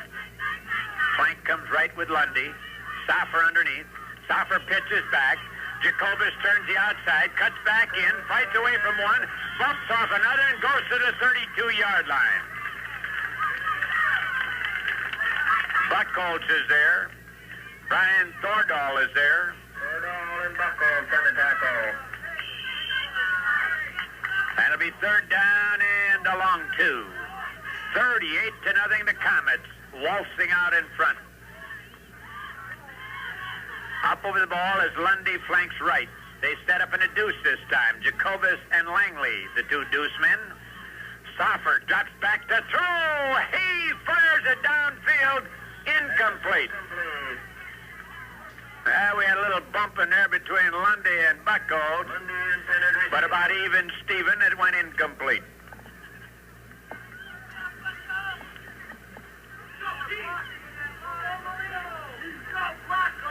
38-0. Hillcrest. A reminder again, you Hillcrest fans who aren't here tonight, the next playoff game, state playoff game, will be played here at Rotsey next Tuesday night, 7:30. Out of the deuce, flank right against the 4 again. Stoffer drops back, rolls right, fires it out, and incomplete, out of bounds on the completion. Gary takes over. Well, Jacobus doesn't have a striped shirt on, but he says, no, he's in, ref. But the guy in the striped shirt said he's out, and that's the guy they go by. And Gary will come offensively now. Jerry Tronson still running at that quarterback spot. Craig Moline in at one of the defensive spots now for Hillcrest. Out of the eye. Jerry Tronson back to throw. Still looking. Now decides to run. Cuts up to the 40 or 38-yard line and hit down right there. That's the 38-yard line. I'll tell you, number 88, Brian Thordahl, found out what it was like to run into Sandine. He threw a block at him, and just like it ran into the Great Wall of China, it just bounced off and went back about 5 yards. Let's give him 6 on the play as he gets up to about the 38. We're at second down and 4, and the Bulldogs come up over the ball. Good to see Lee back in there. He was injured moments ago. He's still handling the center duties. There's the snap off to Tronson. Brian Tronson to the outside to the 38-yard line. Wrapped up there by Jacobus. Jacobus on the tackle. is going to be just about a foot short of the first down as we have a third down coming up. Third down and about 6 inches to a foot. Lee comes up over the ball again. Moan sets up at the flank on the left side. This time they bring in motion Brian Thompson. There's a handoff to Allen, and he gets the first down as he gets to the 34-yard line, territory of Hillcrest. Jacobus comes away. Sandine comes away from the defensive play. On the 34-yard line. 2 minutes, 8 seconds remaining in the third period. And I'll tell you, the tempo has slowed up a bit as Hillcrest broke early and got a 30-0 lead. They lead now 38-0. There's the handoff trying to get outside. It's Barry Hallen. Hallen fights his way up the middle and a great drive to the 21-yard line. John Lundy making the defensive play. Oh, I'll tell you, he had some red shirts hanging on to him, but he just carried the ball down to the 21-yard line.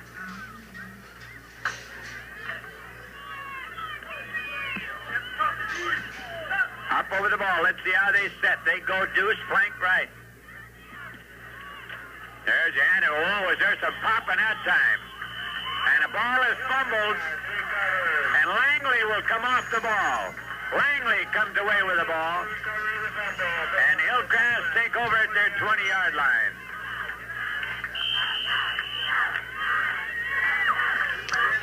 Craig Smith, a sophomore, will come in for Hillcrest. So the backfield will have Smith, Langley, and Jacobus. Soffer will handle the quarterbacking duties. Craig Moline, the end on this side. As he pitch back to Langley. Langley turns the corner. Langley fights his way over to the 25-yard line. Langley's built right down in the ground. Got those big thighs that are hard to get a hold of. And got out to the 35-yard line where it's second down and about 5 yards to go. We're in the third period with Hillcrest coasting out in front 38-0. Smith is the flank on the left side as Soffer barks out the signals. Soffer down the line. Soffer is wrapped up at the line of scrimmage.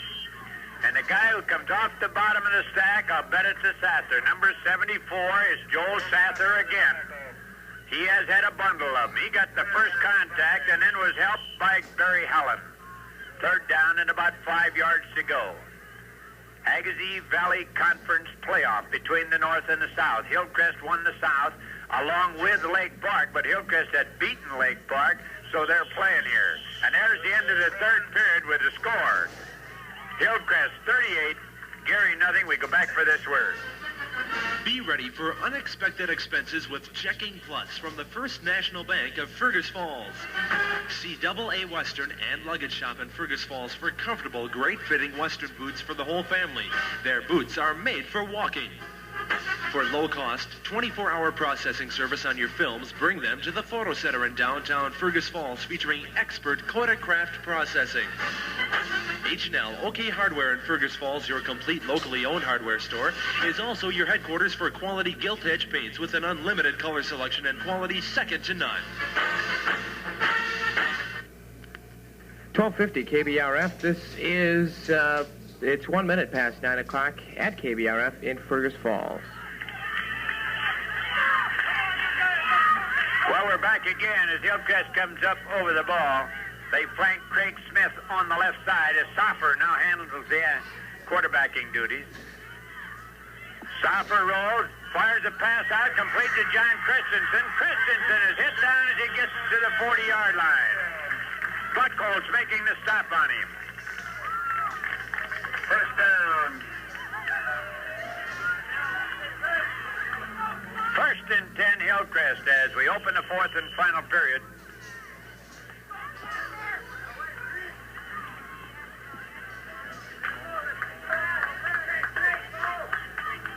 Sandine leads the club up over the ball. Soffer sets up underneath his center as they run out of a deuce flank left. There's the handoff to Langley, puts his head down and gets to about the 38-yard line, and that's it. Making the tackle was Joe Sather again. It's up a little over a yard. Second down and 8. Second down and about 8 yards to go. The fans across the way just sitting by and not saying much.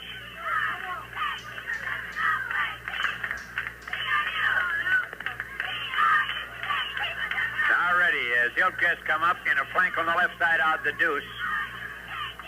Stopper back now to Mitch Hauge, and Hauge gets to the 28-yard line. That's the first time we've seen him in running. And about the 29-yard line. First and 10 Hillcrest. We had to pick the number out because we haven't seen him running back there. Mitch Hauge with the run. And I'll tell you, if he was playing in long grass, you wouldn't see the top of his helmet. He's not very tall. Flanker comes out on the right side. Pitch back to Hauge. Hauge turns the corner. He fights inside the 25 to the 24-yard line. Coming away defensively is Mike Sather this time, number 86. He got some help from Brian Thordall. So it's second down. Let's give him 3, make it 2nd and 7. And the Comets are rolling again.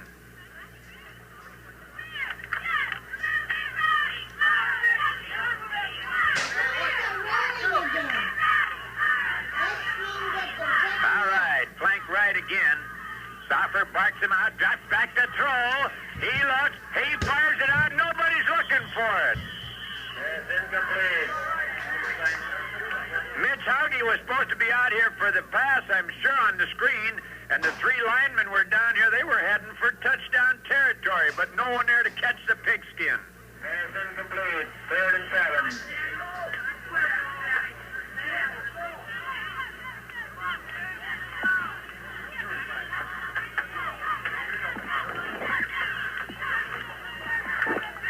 Third down and still about 7 yards to go as the Comets come up over the ball. Hauge and Jacobus in that eye. Hauge, this deep man in the eye. Oh, and here we got Lynn flying all over the joint. Hauge just wanted to get an early start.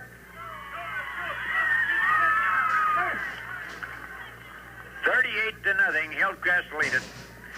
And they've got the Agassiz Valley Conference title all sewed up.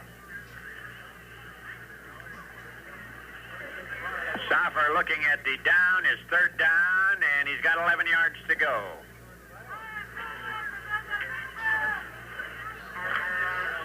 Come up over the ball, Sandine the center.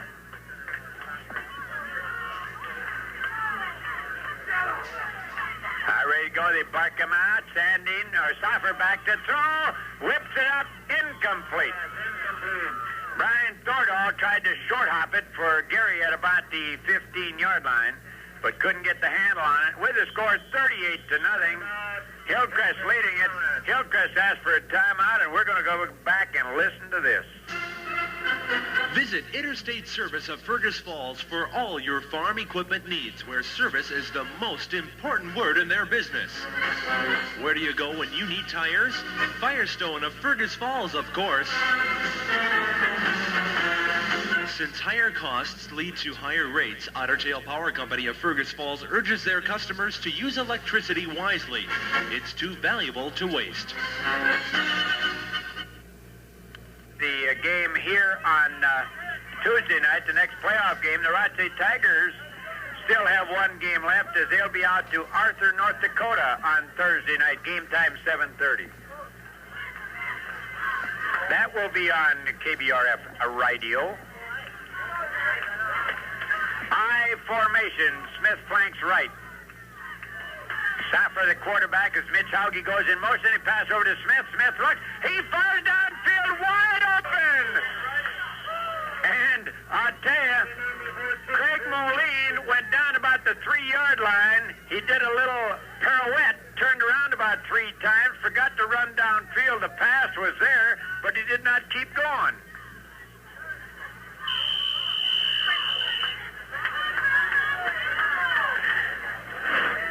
Gary will take over as a result of the incomplete pass. At the 30-yard line in their territory. They'd like to get on the board. They trailed 38-0. Lee brings them up over the ball. They put a flank on the right side. Back to throw is Jerry Tronson. He fires it out of sight. Intercepted! Intercepted by Paul Anderson. And Hillcrest have it right back again at the 29-yard line. 29-yard line. Paul Anderson on the interception.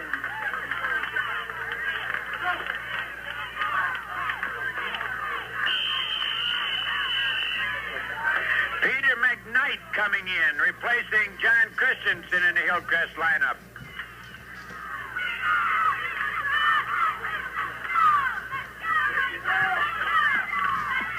Up over the ball in a deuce again this time. Soffer the quarterback. Soffer hands off Jacobus. Dives through for a couple. And he's right there in the grasp of Pat Hallen. Pat Hallen on the tackle. Let's give him 2, make it 2nd down and 8 as the ball comes right smack dab to about the 27-yard line. 38-0. Hillcrest lead it. Boy, they blew it wide open in the second period. Out of the eye again. Fullback or short man is Jacobus. Soffer down the line, turns inside, gets over the 25 to the 23-yard line. Pat Hallen again on the tackle. 3rd down and about 4 yards to go. Coming into the ball game is Gary Solid, 150-pound senior. Coming out of the action, number 76 is Dave Christensen. We'll try and get all these numbers as they come in for both teams. Out of the deuce again, flank left, Soffer the quarterback, and we're going to have movement in the line.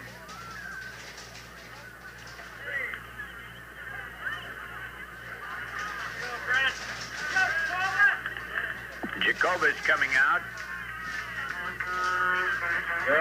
Illegal procedure. Hillcrest.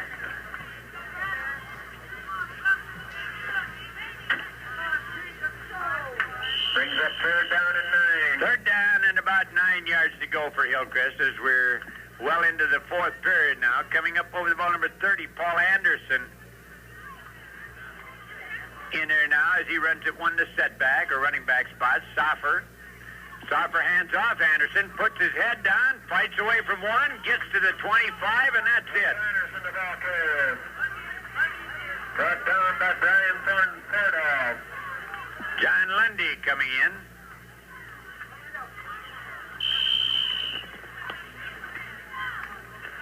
And Smith coming out. About 5.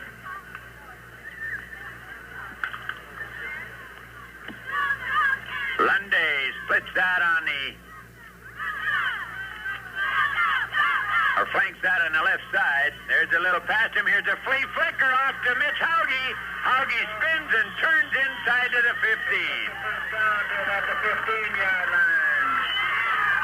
Alan Holland making the defensive play.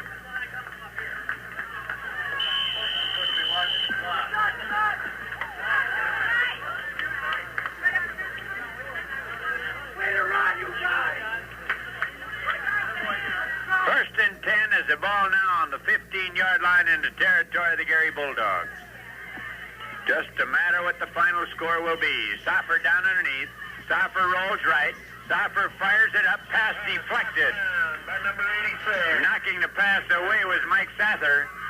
Pass was intended going down there for Pete McKnight, crossing from the left side.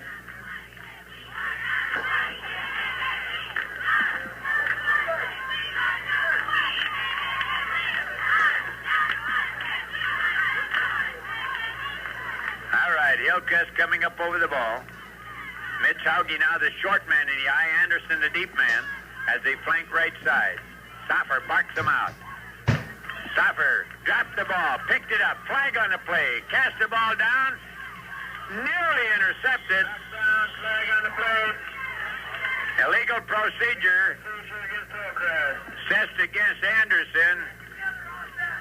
He was hopping around around like a hula dancer who had the chills.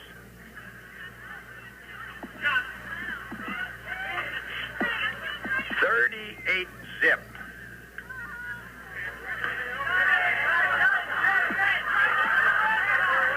Well, I tell you, John Estebo came into the ball game and he headed for the Gary huddle. Only thing that saved him was they had on white shirts and he was wearing a reddy. All right, up over the ball. I hope he doesn't handle the ball in the first play. He may head the other way. All right, ready to go. Soffer down underneath. Soffer keeps, wedges forward, hit down as he gets to about the 18-yard line. About the 18. Defensively, we got Pat Howland and Joe Sather in there. Howland and Soffer been in a lot of tackles. Pete Jernis coming out of the action. He was in there for a mite. He's only a sophomore, 140-pounder for Hillcrest. 6 minutes and 20 years left to go. A lot of time left in the clock, and it just seems like it grinds out when the club's got it all wrapped up. Estebo, the short man in the eye this time, as Soffer barks out the signals, and we're going to have delay of game.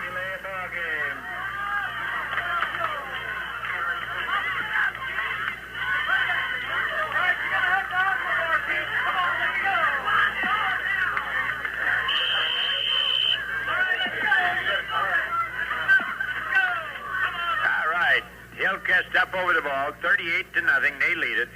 They'll be in the state playdowns next Tuesday night right here at Rotsey. And on bus trip, we might say Nord's bus trip.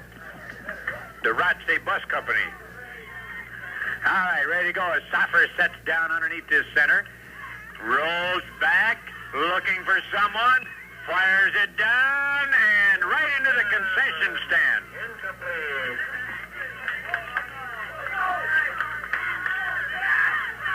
Pass is intended downfield for Craig Smith, but it was cast out about no chance to get to it. Soffer comes off the field scratching his noggin. 24-yard line for Gary. Gary with the ball, 1st and 10 at their own 24. Craig Moline coming back into the action.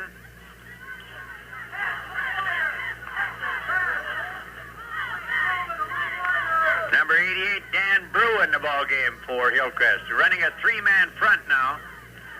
Back to throw is Tronson. Tronson in heavy traffic. Oh, he's hit down. Back at about the 18-yard line. There with his hands around him was Gary Solid. Lost about 5. It'll be 2nd down and 15 yards to go. I think Gary's going to have a tough time showing any plus yardage here tonight.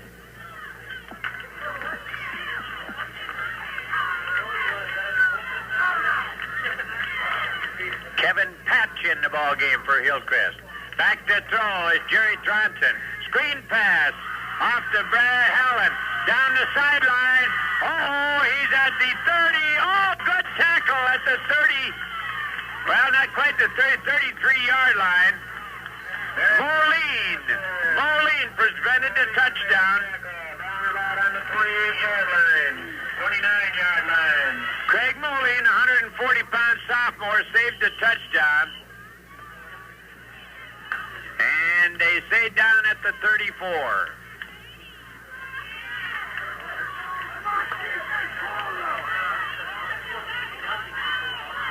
Up over the ball. Tronson, the quarterback. They snap. Tronson rolls right. He cuts around the corner and is hit out of bounds at about the 27-yard line, I believe. Well, I hope we don't slaughter this name. Number 72, Phil Jimbo or Himbo. Jimbo? Jimbo on the tackle. Must be a relative of wrist roots. All right, 2nd down and about 3 yards to go. Gary slowly up, mowing the flank on the right side to run out the deuce. Back to throw is Jerry Tronson. He cranks it up, incomplete, nearly intercepted there by number 40, John Yestivo. Next Tuesday night, November 1st, Hillcrest will play the winner of the Plummer McIntosh Winger game here at Rockford. In the quarterfinals of the state 9-man football playoff. Well, they'll play here in the quarterfinals next Tuesday night. Bill Rose will be here screaming and hollering on the public address system. There's a pass out complete, and out of bounds goes Brian Thordahl. And he gets down to the 20-yard line. Gary'd like to get on the board. Right about the 20. Next Tuesday night, Hillcrest will be in the quarterfinals of the state playoff here at Rockford, and will play the winner of McIntosh Winger Plummer game. All right, Hillcrest digging in on the defense. Gary flank left. There's a handoff. Brian Tronson turns the corner, fights his way, spins down close to the 10-yard line. Brian Tronson, the ball carrier. Mitch Hauge coming away with the tackle.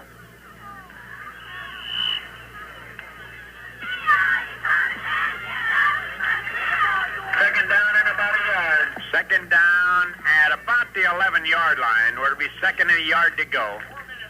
4 minutes remaining in the ball game. High formation, flank right. There's a handoff, trying to get outside is Brian Tronson. He's down, touchdown! Brian Tronson. Brian Tronson, 11-yard run to do. And that came with 3:54 remaining in the ball game. 38-6 now.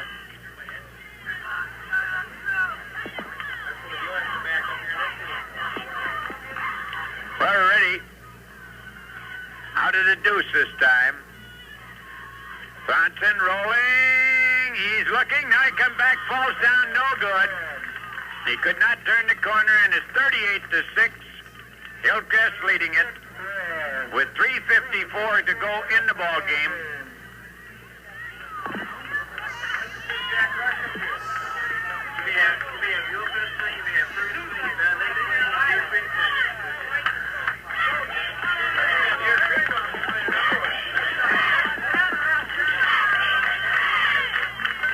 Well, we're waiting now as Gary will get ready to kick off. 38-6, they trail in the ball game. Fans starting to leave a little bit right now, as the ball game, for all intents, has been decided.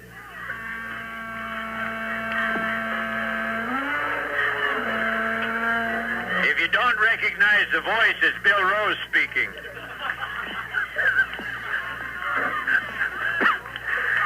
His voice is getting better all the time. All right, ready to go with 3:54 to go in the final period.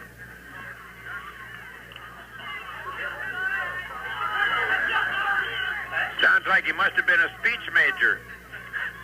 All right, we're going to get in trouble with that one, I'm sure. There's a kick, and it's going to go out of bounds, so it'll come out to the 30-yard line. We were looking for an onside kick, but they got a lot of distance. We have an offside penalty on the kickoff against Gary.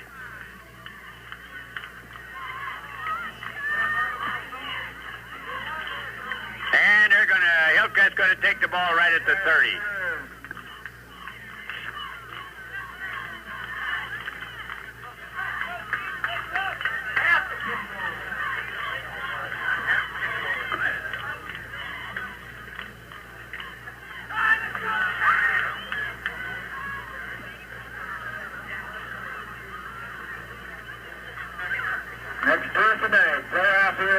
Well, they're giving the ball at the 30-yard line.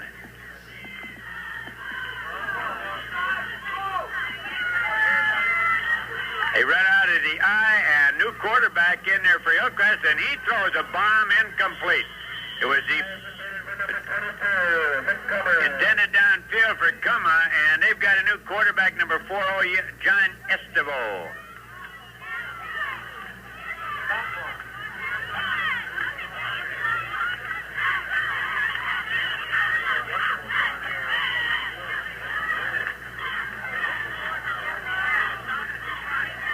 Up over the ball now as Hillcrest flank out on the left side with Cuma. And boy, they got everybody in there right now. There's the handoff and nothing going. We've got to pick up some new numbers here. Let's see if we can get that back. Number 20, that is Marvin Spatz.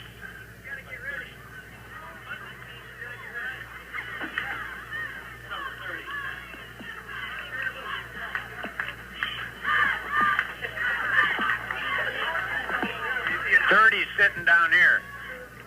All right, we're ready to go. Estevo pitches back. Pitches the ball back to Kevin Patch, and Patch is hit down as he gets to the 32-yard line. Hillcrest sends in their punters. They're going to get it out of there. 38-6, they lead it, and the clock is down to 2:54.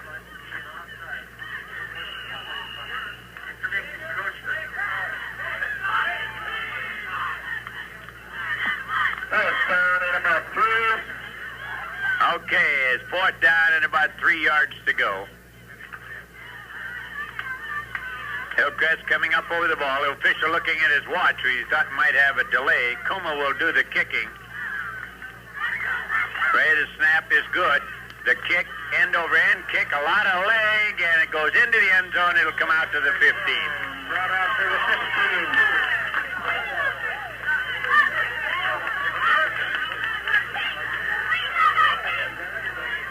Well, let's see if there's any kids we forgot to give credit for being in the ball game here. There's some new ones coming in now for Gary. Number 44 is Virgil Anderson. Looks like a new quarterback coming in. Number 12 will be Kelly Gunderson. Number 82 coming in is Scott Doberstein. Number 12, Kelly Gunderson is the quarterback for Gary. All right, they come up over the ball.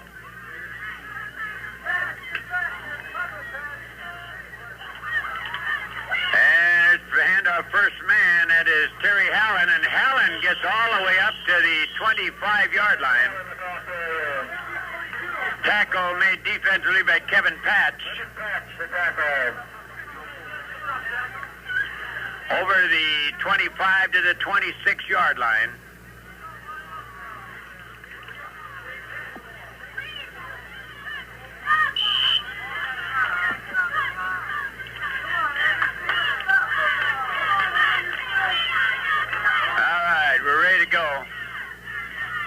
On the right side, and good tackle in there by Mitch Hauge as trying to get off the right side. Left side was number 42 Terry Hallen, and the ball goes back to the 22-yard line.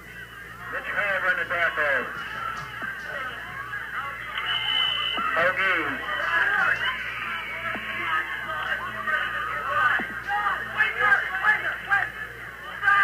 Morgan Krause comes into the ball game as Wager comes out for Hillcrest. 1:45 remaining. There's the Virgil Anderson turning the corner and gets out to the 26-yard line.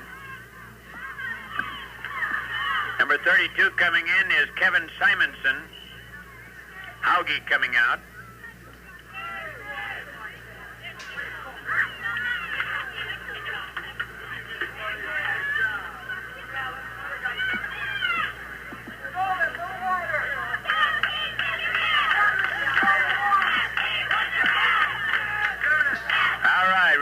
The flank on the right side for Gary.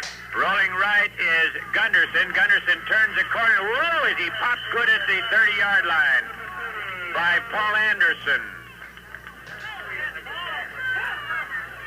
And it'll be a fourth down, and they got about 8 yards to go for the first down, so they'll bring their kicking unit in. 50 seconds remaining in the ball game.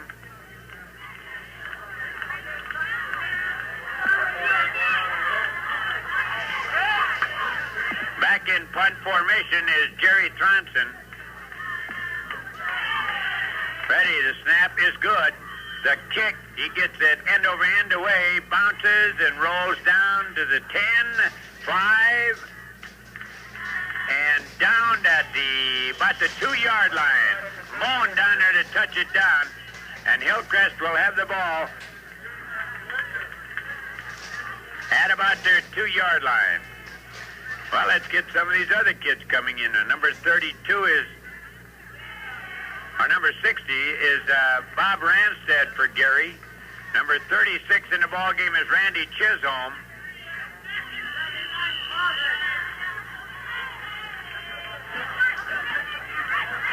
And Hillcrest, I think, are going to ask for a timeout.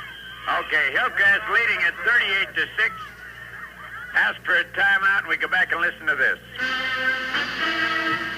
Remodeling is easy with the help of Lambert Building Center Remodeling Service in Fergus Falls. For all of your farm feed and seed supplies, see Farmers Co-op Elevator, your Hubbard dealer serving the Fergus Falls area. You'll find dozens of outstanding values for your home during the Big Fall Shopper Sale now through November 12th at True Value Hardware in Fergus Falls.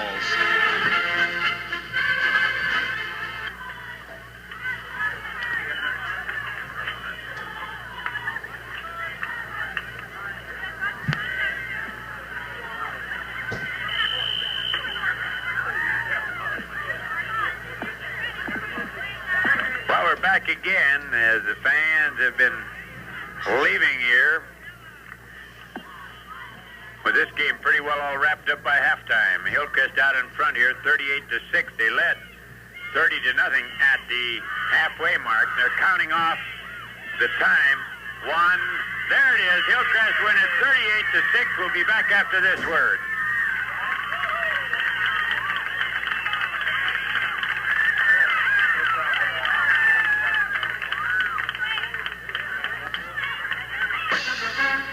The Shoe Inn of Fergus Falls is your complete family shoe headquarters featuring a complete lineup of many of America's most popular footwear brands. After the ball game or after anything, take time out for a real lip smack and treat at Haugen's Ice Cream Parlor and Restaurant in the Fergus Falls City Center Shopping Center, open 6:30 a.m. to 11 p.m. weekdays, 9 a.m. to 11 p.m. Sundays. You'll find dozens of outstanding values for your home during the Big Fall Shopper Sale now through November 12th at True Value Hardware in Fergus Falls. You and your family will always look your best after you shop the big brand name fashion collection at Bostwick's in downtown Fergus Falls. They punted. Hillcrest came offensively at the 12-yard line. They started to drive, and it culminated 68 yards later as Strand went in from 7 yards out. At 6:50, it was 6-0, Hillcrest in front. Strand then swept in with the 2 extra points and was 8-0 after 1 period. Then Amberson lofted a beautiful aerial dart to John Lundy. He gathered it in, 32-yard effort, and that came at 7:52 at 14-0. Strand went in with the extra point, and that made it 16-0. Then Strand on a punt return of 60 yards at 5:57 made it 22-0. The extra point try was no good. Then a halfback pass, Strand to Lundy at 1:52 of the first half, good for 30 yards, made it 28-0. Jacobus went in with the extra point, and it was 30-0, and that's the way it was at the halfway mark. In the third period, Jacobus at 7:06 from 1 yard out made it 36-0. Strand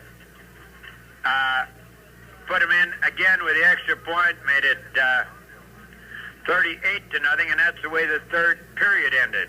In the fourth period, Gary finally got on the board as Brian Tronson went in from 11 yards out at 3:54, and that made it 38-6. The extra point try no good, and that's the way the game ended. 38-6. Hillcrest Academy Comets winning the playoff game here between the Northern and Southern Division champions in the Agassiz Valley Conference. Some upcoming football games. A reminder, on Thursday night, the Rotsey Tigers will be out at Arthur, North Dakota. Game time 7:30. You'll have that on KBRF. Then, of course, on Thursday night, the Fergus Falls Otters will be playing their final home game, and that will be against Farmington, a big ball game. They must win it to stay alive playoff-wise. But right here now tonight, the Hillcrest Academy Comets took their first step toward the state championship in nine-man football as they won their league title, and they'll be playing here at Rothsay next Tuesday night at 7:30 against the winner of the Plummer-McIntosh Winger game. And that should be some kind of a football game when that one comes around on Tuesday night. So once again, from the home of the Rothsay Tigers in Bill Rose Castle, high above the 40-yard line, the Rothsay Tigers hosted this one, and their friends across the way, the Hillcrest Academy Comets, thumped the Gary Bulldogs 38-6 for the Agassiz Valley Conference title. And that's about it for Oats LeGrand. Now it's good night and back to our studio.